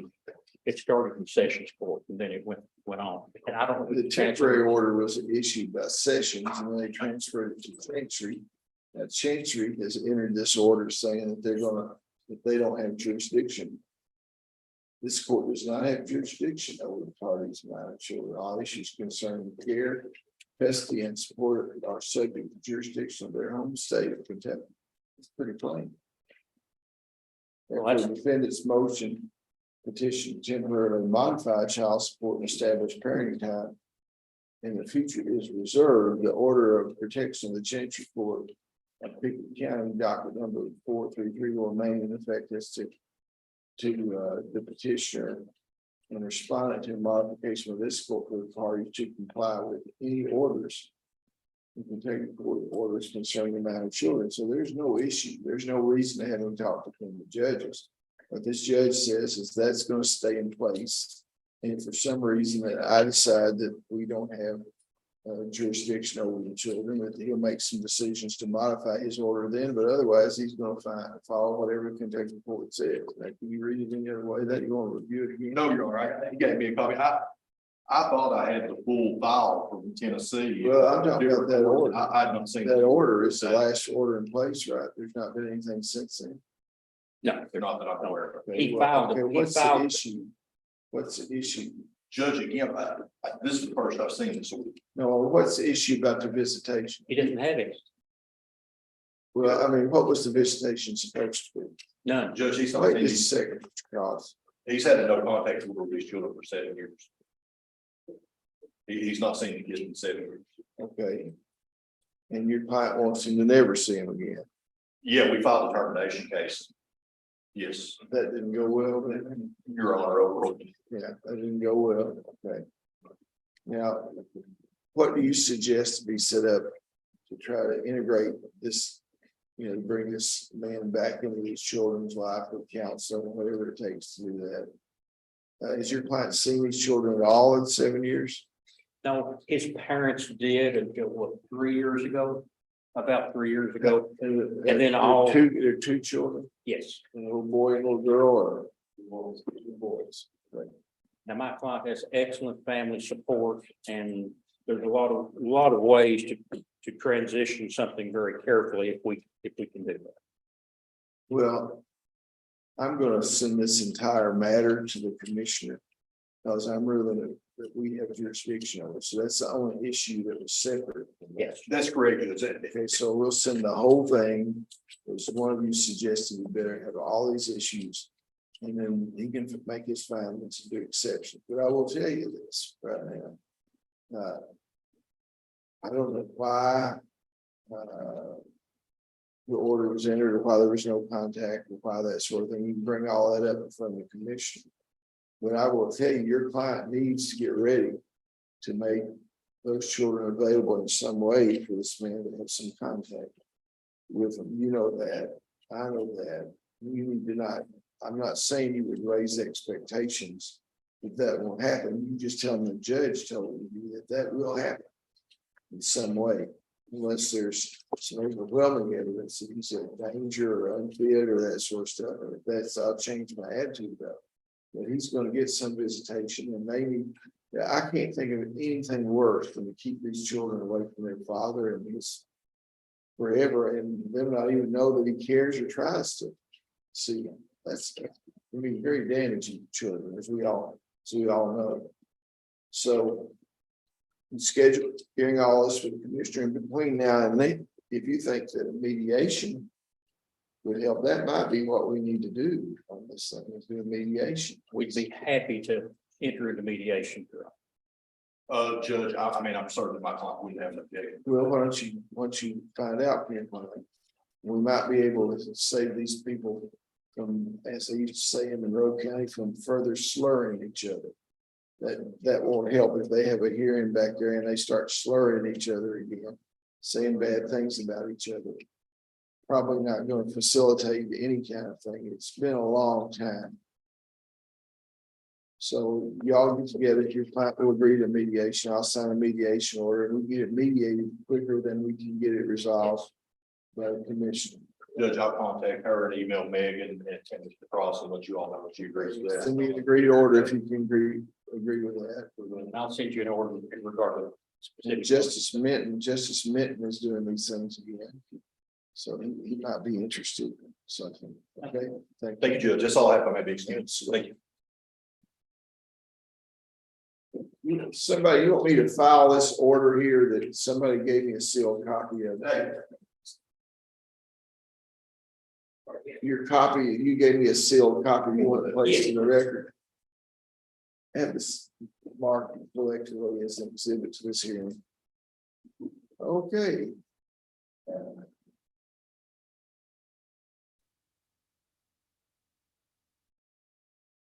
Mitchell, Cody Thomas Mitchell versus Samantha Lee Mitchell.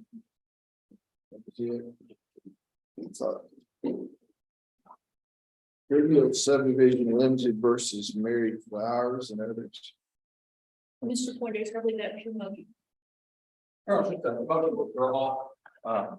At one point, we had an agreement as to part of it, but not all of it. I thought it was finished. I thought it was pretty well finished, but then a payment plan was supposed to be set up. And now my clients won't respond to phone calls or a letter. So I only know to go ahead and move to withdrawal. I mean, You don't get behind the microphone, so I can hear you too. I didn't, because of his motion to withdraw, I didn't subpoena or have my client to come here today, so I just assumed that it would be passed to another day for proof. Did they all sign an agreement order? We, Or they wouldn't sign? Which one? Now, it was. Last time, this was when it got taken off the docket because we thought it was settled, isn't it right? we settled part of the damages. There was still some damages to the property, I believe. There was some other things that were left open and attorney fees. Right. Yeah, we had an agreed order back in November that was signed by the attorneys. And I think that we were supposed to come back and work out a payment plan, because this agreed order has the amount of damages in it. It says the parties are still in negotiations regarding remaining sums, for damages, attorney's fees and costs. Yeah, so we were trying to work all this out and Well, was there a signed agreement to get attorney's fees? Was there a lease or anything? What authority do you have to get attorney's fees? I'm trying to think back to when this was filed. Yes, the lease agreement provided that. How much attorney's fees were you asking? I would have to pull my file and look. Ms. Saunders was co-counsel on that, and I just assumed that we would be passing it.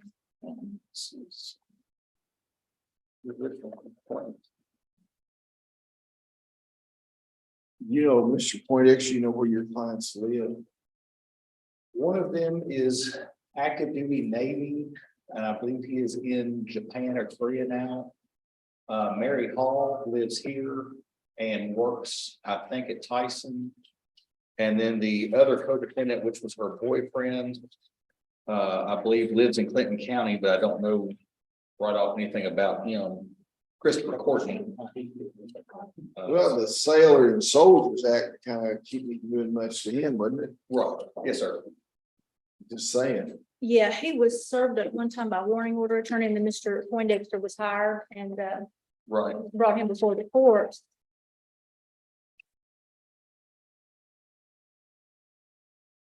How much money are you talking about? What was the judgment amount? I'm trying to think. $3,710. I'm thinking it was about was the total like 55 or something? I'm thinking. Have you got an affidavit you filed for the rest of the costs that you want to get under the contract? I don't think we have filed an affidavit on that. Well, you know, what you need to do to file an affidavit on the additional cost you say that you've incurred. I'm gonna let Mr. Poindexter out, but you need to read that agreement that they signed to see what the judgment value is and try to include some reasonable attorney's fees. You know, on the low end. And what I would suggest then is that Mr. Poindexter give you the last known address. If they were served by warning order attorney, if the gentleman that's a sailor was served by warning order attorney, is that right? Then he hired Mr. Poindexter to come in. So you'll need to, I want you to send notice to both these people if they should appear and have someone appear on their behalf. Why the attached affidavit setting out reasonable attorney's fees and other costs that can be collected in this case should not be entered into a final judgment. See what I'm saying? That way, they've already agreed to this other amount. Then you put an affidavit in there and suggest what your attorney's fees and other costs would be, and if they should have an opportunity to appear here. With an attorney. On July 13th. And if they don't appear here with an attorney that date, I'm going to give you a judgment for reasonable attorney's fees and other costs that you outline in the affidavit. With the emphasis on being reasonable. You understand what I'm saying? Yes, Your Honor. Okay. Thank you very much. You're excused, Mr. Poindexter. His address, the boys. They were living together. The son. No. You don't know his address. No, we just communicated. Credit Acceptance Corporation versus Chelsea Riley.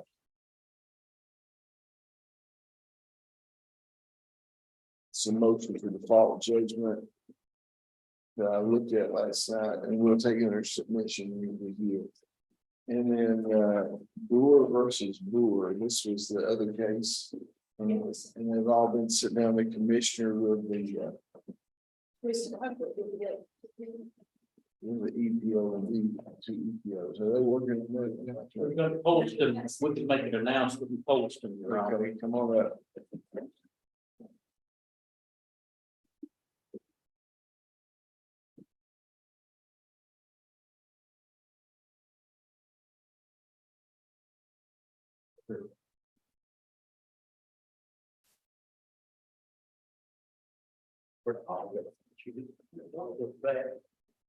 Cindy Nicole. That was Boo, right?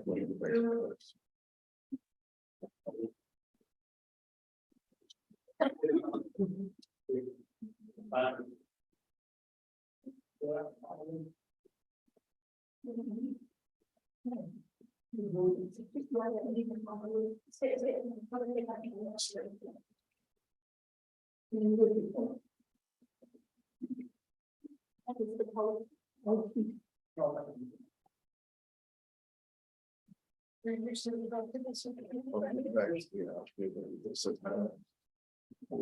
in there, and then just combine one of those and let this one lay apart. Yes. One of them is. Yes. Yeah. Okay, what we got here? Your Honor, Ms. Long and I have talked with their clients and we've reached a temporary meeting of the minds. Ms. Long is going, Ms. Perigin, I'm sorry, is going to prepare an agreed order, which will set forth the following. On a temporary basis, Kelly Poston will have, first of all, there'll be, the EPO will be dropped. Be no DBO, no EPO. Kelly will have parenting time Tuesdays that he now has on a temporary basis, plus every other weekend, beginning this weekend. The visitation will be at his mother's home, which is near his home. It is not required that the mother or stepfather be present at all times, but they're to be there at night and to be there basically the majority of the time. And this is on a temporary basis. And the children have access to their phones to be able to contact the mother if they're uncomfortable. How old are Go. they? Yes. 8 and 13, 8 and 11, Boys or girls? boy and girl. Age of the boy, age of the girl. Age of the boy is 8, girl is 11.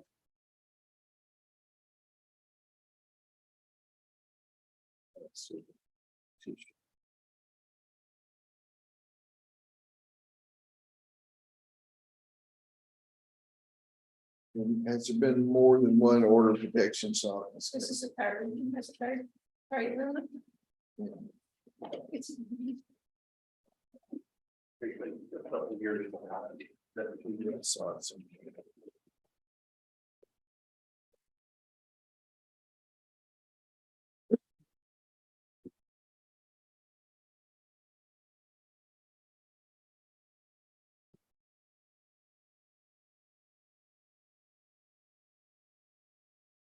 Yeah, I remember reading this now. He grabbed my jacket, he had threw me up toward the door and said to get out.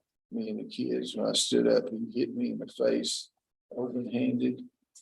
I sat down on the couch and he came toward me, so I turned my back to him. Grabbed me from behind the neck with his arm, shoved me toward the door. I fell and he continued to grab me from behind by my jacket and my hair. And shoved me toward the door, telling me to take the kids and leave the home. We share together. He stopped long enough for all of us to leave. We'll raise your right hand. Swear the testimony you're about to give us the truth, the whole truth, and nothing but the truth. Yes. Is this statement true? Yes, Ron. We'll raise your right hand. Swear the testimony you're about to give us the truth, the whole truth, and nothing but the truth. Okay, you can come over here to the microphone. You've heard this statement here, is it true? Not exactly. Well, tell me exactly what is true. We discussed, she spit in my face and knocked my glasses off. If I showed her 2 or 3 times, she'd have been out the door. The trailer ain't that big. Some of hers don't sound true. Do what? Some of hers don't sound true. Some of that. He said some of hers don't sound true. Well, you tell me what happened. Did you push her? Push her out the door, tell her to leave, take the children with her? What happened? She spit in my face and knocked my glasses off. And you hit her, right? Pushed her back. And then what happened? And then she fell down on the floor. I tried to grab her. She fell down on the floor. Wouldn't get up. Almost hit her face on the coffee table. And so then that's when I told her to get out. You have any questions you want to ask him? Mr. Paulson, do you know? No, you asked him, I said, you can put her back up. Did Mrs. Paulson seek any medical treatment after the altercation between you two? I'm not sure. Did she have any visible marks on her whenever she left the residence? Didn't say it, no visible marks. Were there any that you were able to see? No. Okay. Has this happened on more than one occasion? Yeah, Okay, so is this kind of regular behavior for you two? over the years, yeah. Was this in front of the minor children? No, they was in the back in the bedroom. Okay, but they can kind of hear the verbal altercation. No further questions. You want to inquire your client? Kelly, when you all have had this trouble, generally who initiates the violence? Oh, usually if somebody gets up in my face, I tell them to get out of it and I push them out of it. So it's kind of both of us. I don't have any other questions, Your Honor. I think counsel and the clients know what. You want to call your client back? Yes, sure. You want to move over, sir, back over this way, please. Now you get up here. Judge, may I inquire of the court, we agreed. I don't care what you agree to. Okay, this is a petition for protection. And I have the obligation to find out what happened between these people, and that's what I'm gonna do. That's just what I'm asking for. That's exactly what I'm doing. And this pushing and knocking and shoving down, and it happens, I don't care if it's happened 15 times. It happened this time, and it happened 15 times. It's an indicator that it does happen. And I'm not gonna let people come up here and be taken in a back room and talked into doing this or that because they don't know whether this court will protect them or not. That's what I'm saying. Okay, now you can ask your client something. Ms. Poston, you've heard Mr. Poston's testimony, and this has happened on more than one occasion, correct? Yes, ma'am. Okay. Did you have to seek medical treatment after this last altercation? I did, because my throat, it was hard to swallow, and I have some neurological issues. So my throat was swollen, and then I had a handprint on my arm, and kind of a visible one on this arm, but not as dark as the other one.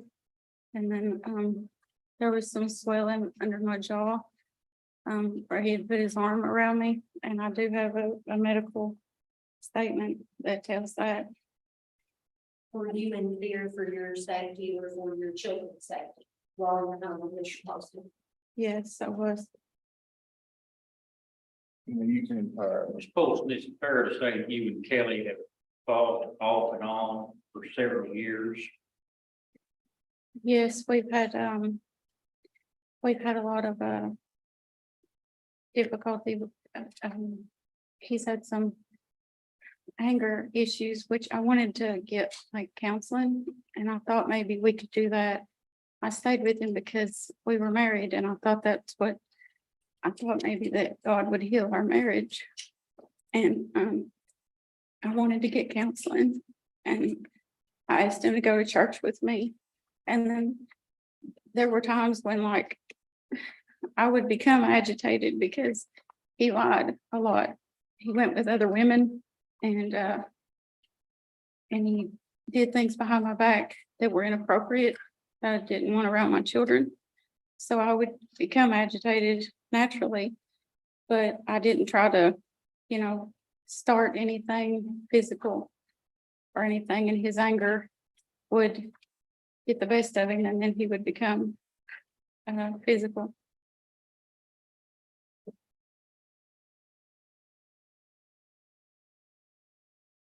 I wanted to drop the EPO. I'm sorry. I wanted to drop the EPO because I thought that he was going to tell the truth when he came up here. I thought that when my attorney had talked to Mr. Cross that we were in agreement to do what was best for the kids. But since if he's going to lie, then I don't feel safe with him lying, because what he's saying is completely untrue. And I don't feel safe, and I no longer want to do that. I feel that we need to do something else. Just what specifically we heard is limited testimony. You're saying that was completely untrue, that you didn't spit in his face and he didn't No, push back? sir, I did not. I did not spit in his face. I did get upset. I said things, but I don't remember exactly what I said, but I did not spit in his face, Your Honor. I'm not even sure why he was angry.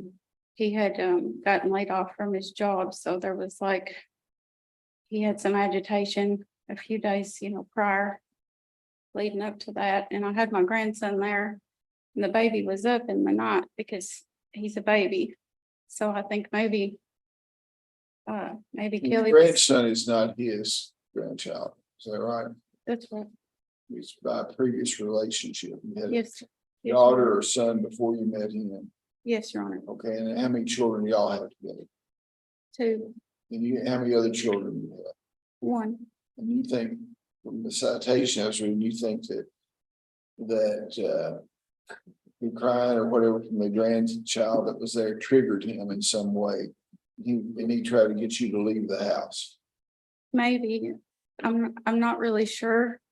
Like over the years, things would seem to be okay, and it would go for like 4-6 months, like where he didn't have any violent, outbursts. And then there would just be one day he would just have a fit, and I don't really know why. It was for different reasons, and this time it was like, well, in August, we had an issue, and I didn't do anything about it. I just went back, and then this time it had been like so many months that I thought maybe he was trying to change, and I gave him another chance, and Okay. I really don't know why. I got you. Okay. You want to make your argument, man? Your Honor, if the court is not going to allow this to be withdrawn, then there's not much else I can say about her testimony, because we all know what the burden is, what the proof is. What I'd say is this, is that these parties are basically now agreeing to disagree, and I'd ask the court just to respect that agreement that they've obtained with counsel. You heard her say that she didn't want to go through with it because she feels like he lied when I asked her question. So, Okay. we don't want the burden, so I don't have a lot to say. Your Honor, I just want Ms. Paulson to be comfortable with her decision and to feel protected and to feel that her children are properly protected and to be able to move forward as she pleases here. Yeah, I'm going to enter a domestic violence order in this case. Who do you feel safe residing in the residence, or are you going to try to live somewhere else? She's already moved, Your Honor. I moved in with my mom. Me and my children did. Do you feel safe residing in the residence? Or you feel safer where you are? I'm not sure I understand. Do you want to go back to the marital residence that you shared with each other? Do you want to take your children and No. live there? You don't want to go back there, is what you're saying? No, Okay. no. Well, I'm gonna give you temporary custody of the children. And because of the anger situation that we have there, he's to stay away from her, not to contact her, except you got that app that they can contact each other on to see if they're technically proficient to contact each other with that app about the children, okay? And I want visitation somewhere that's acceptable to your client until this gets feathered out. I want social services contacted and come out and see about this. Are they involved, social services? The day after I left, They conducted an investigation, is that correct? yeah. Okay, well, I'll await the results of their investigation, but until then, is there someone in his family? Does he have parents or someone that you would trust for him to have visitation with the children? Yes, Your Honor, Say, his yeah. mother. We have a temporary plan in place that's 4 hours on Tuesdays and Thursdays, supervised by Mr. Poston. I'll accept that. Mother. I'll accept that. Your Honor, what we agreed to beyond that is is alternate weekend. I'm not gonna do that yet. I might get there sometime, but I'm not gonna. Okay. So let's just start it with this, and then you can, once we social services takes a look at this sort of thing, we'll see what we do after that, okay? And how often was that visitation? Every Tuesday and Thursday for 4 hours, I think from 4 to 8. I want it every week, make sure it's every week. I don't want him to lose contact with his children. Okay. But it's not gonna be overnight or anything until I get more evidence or something. If there's been a resolution, it's an anger issue. And I don't care if she spits in your face or does whatever. If I ever hear you hitting her, touching her, or anything else or violating this order, it will be a bad thing. You cannot do that. And I'm not going to allow that to happen as long as I draw a breath. Not on this bench. Thank y'all very much. Thank you. Yeah.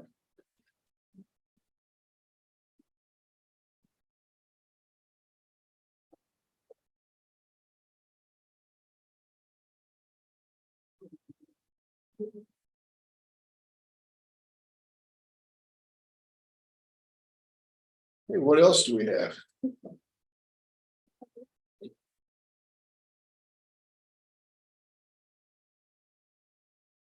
Oh.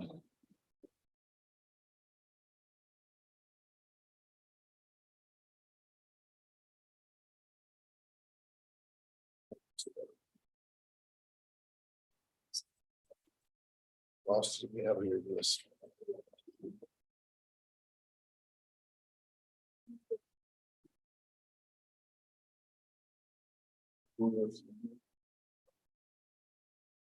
Okay, we got Boer versus Boer here.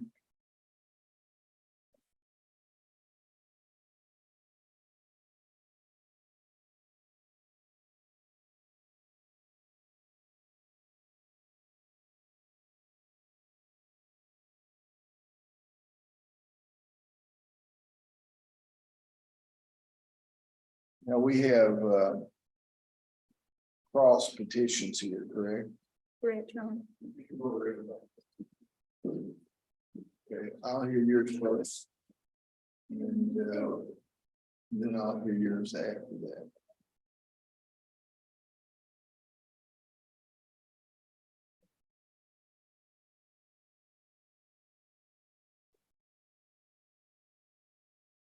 Okay. You want, What's this again? well, I want y'all, since there's gonna be multiple witnesses, y'all assume these desks here and we'll call the witnesses up here. I think that will be.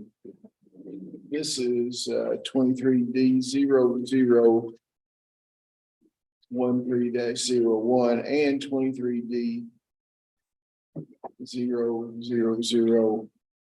What's it last number? 14. We have cross petitions for domestic violence orders by Cindy Nicole Brewer and Jackie Paul. You want to call your first witness? Yes, Sean, I will call Cindy Brewer. Cindy, if you could sit right up You there. want to give me? Just the file.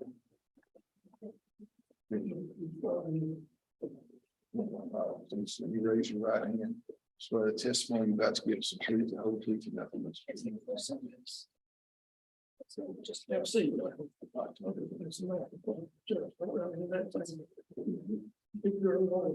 They're in here. I read the ones I read last night. Okay, you want to proceed? Please state your name for the court. Cindy Nicole Brewer, And who are you married to? Jackie Paul Brewer, And how long have you been married? 10 years. And do you have children? Yes, 3. What are their names and ages? Gracie is 5, JC is 3, and Noah is 1.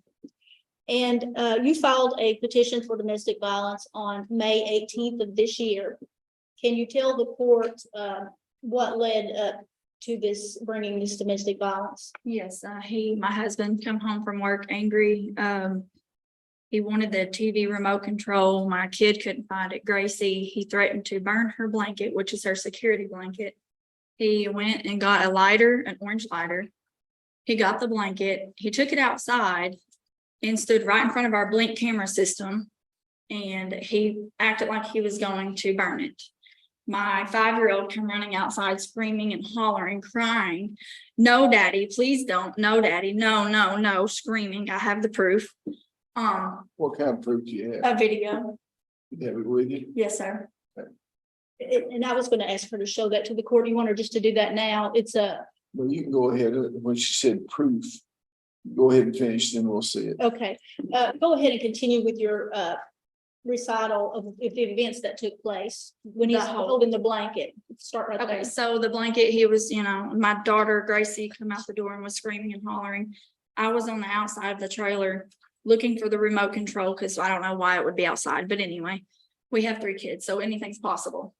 I come around the corner and I said, are you seriously gonna do that? He said, she's not gonna act like them effing Louisiana and Florida people. Is that Through- reference to He your reared heritage? back to my family, yes.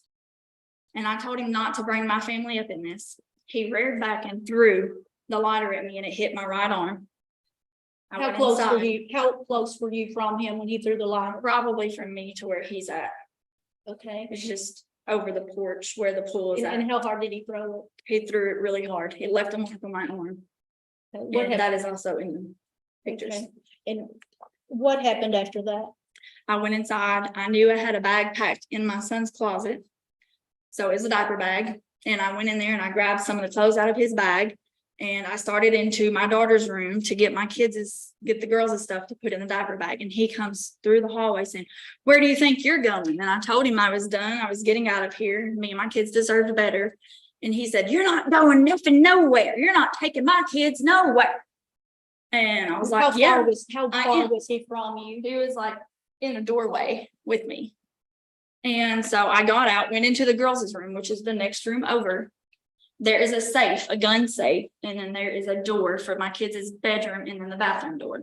And he was had me pinned in the corner of their room, the bathroom and the safe. So I could not get out any other way. And he was I thought. Was your child? I had present? Noah in my left arm. That's the baby? While I was, yes. Noah's 1 year old? One. I was trying to pack my kids' stuff, just throw stuff in there, just so we could get out. Because this is not the first time that this man has hurt me. This is not the first time things have happened. I have been scared my whole life with this man. I should have never married him, but I did. I don't have family here. I was scared. I don't have anybody for backup. I don't have any support. I have nothing here. Only person I have on my side is God. God knows the truth about everything. Go ahead and continue. You were holding the baby and he had you pinned. How far from you was he standing? Was he touching you? Just like in the doorway, he had like, I don't know if I can stand up or not. If you want to demonstrate the distance, that would be. Just like probably like this in the doorway. And he had his arms and stuff like up, like not letting me come out. And I was just trying to leave with my kids, trying to go under his arm, around him, pushing my body, trying to get around him, screaming and hollering, somebody, please help me, let me go, let me out of here, protect my kids. I made my 5-year-old go and get help. At this time, I had already texted a friend of mine to come and get me and my kids while I was in Noah's bedroom. I knew what was fixing to happen because that man had done nothing but hurt me my whole life. What, Cindy, if you would tell the court, was he touching you when he's pinning you back to the Just wall? with his arms and just his body. He was just forcing his body against me, not allowing me to get out of the way. He would not get out of my way. And I just said, please let me go. Please just let me go. Did he get a Let hold of me your be free. arms or body and any? Just whatever his body was on me. Was it his hands or his body pinning you? Just his body. Was it forceful? Yes, And how close was his face to yours? pretty close. And what was he saying while he's doing that? He was telling me I wasn't taking his kids, that he loved me, I needed to stay. Then he was like, oh, you can leave, but you're not taking my kids. The same things he's telling me all the time. Okay. I took the diaper bag and I shoved it between his legs. My daughter Gracie, who is 5, went outside. She started to head to go get help. I had jumped across. He said, no, I'll go. And I said, you can leave too, but I'm going to. I'm not coming back. I'm not staying in this. Me and my kids deserve better.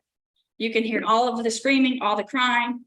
My kids, you can hear what I'm saying. You can hear me saying, Gracie, go get help. You can hear it all. It is all proof. And only because he has cameras all over the house to watch me and my kids because he doesn't trust me. Is the video that you have from the Blink system? the blink system ma'am. at your home? And if you would, Your Honor, we had asked that she play that for the court, Okay, go ahead. and it's only on her phone. We didn't have any other, Okay, she can hold the phone there to the microphone.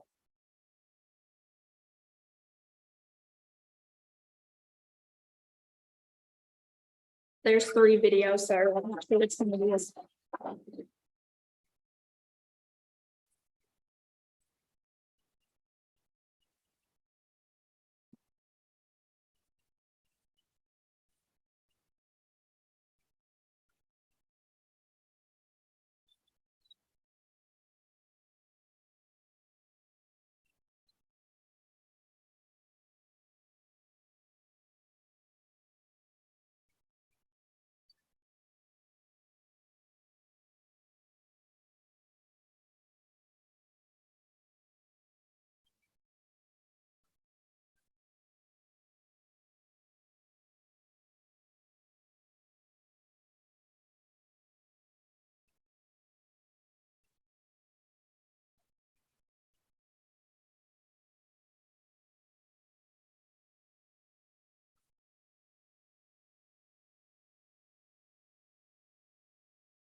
was that, is This there is one? the next one. Okay, there's one more.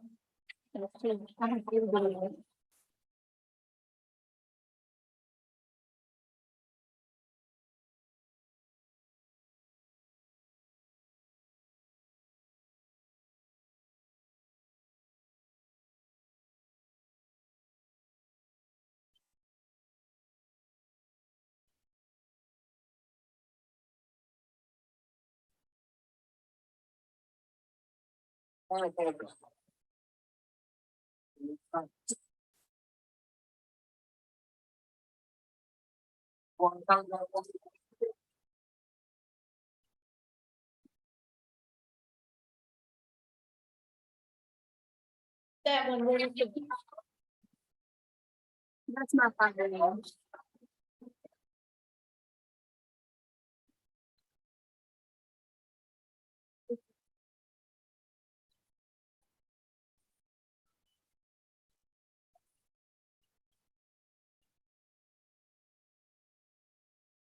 is that all? Oh.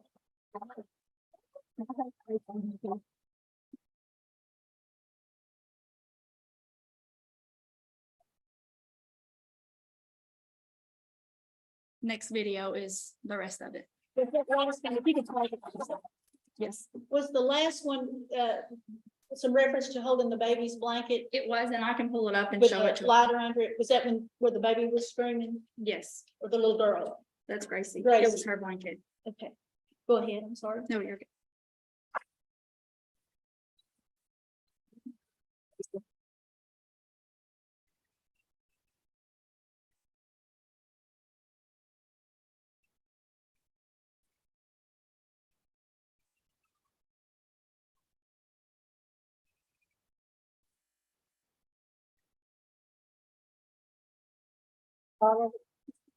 And that was taken from the security camera, the blink system. Yes, ma'am. And if I could approach the witness, Your Honor.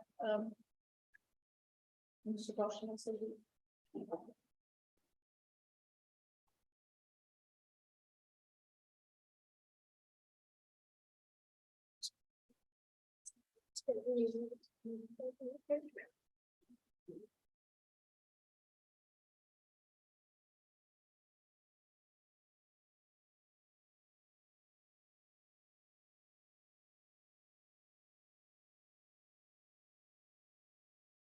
Did you have any injuries or marks on your body after this incident? Yes, ma'am, I did. And where did you go when how did you leave and where did you go? I texted Joyce Bell. She came and picked me up in her car. She took the kids, we took the kids We went to her house and then we left there to go get the EPO. Did you meet with Michael Raines? I did that night after the EPO. Were any photographs taken? at In Michael Raines' office by Ashley Markham. Okay, and I would like to approach Your Honor, are these the photos that were taken of your body on that evening? Yep, that is what I was doing as well. The mark. This was the mark. This is the arm where the ladder had hit me and cut my skin right there. You can first try to introduce this the other day, the ladder, what is the second? Just marks from my body. Was those marks caused by his physical contact? Just, yes, ma'am, just from his body being against me and me pushing, shoving, trying to get out. Trying to protect me and my children.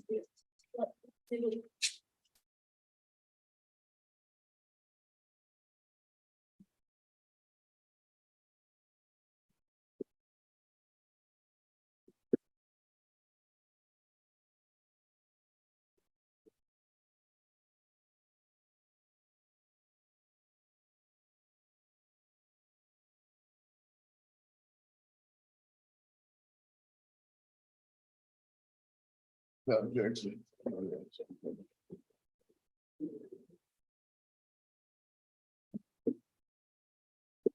Your Honor, are you ready for me to go first? Are you ready for me to go? Has there been other incidents of domestic violence in the home? Yes, ma'am. Has Mr. Boer ever hit you in the face? Yes. And when did this violence start? Right after I got married in 2013. And I want to approach the witness, Your Honor, and ask her about some pictures here.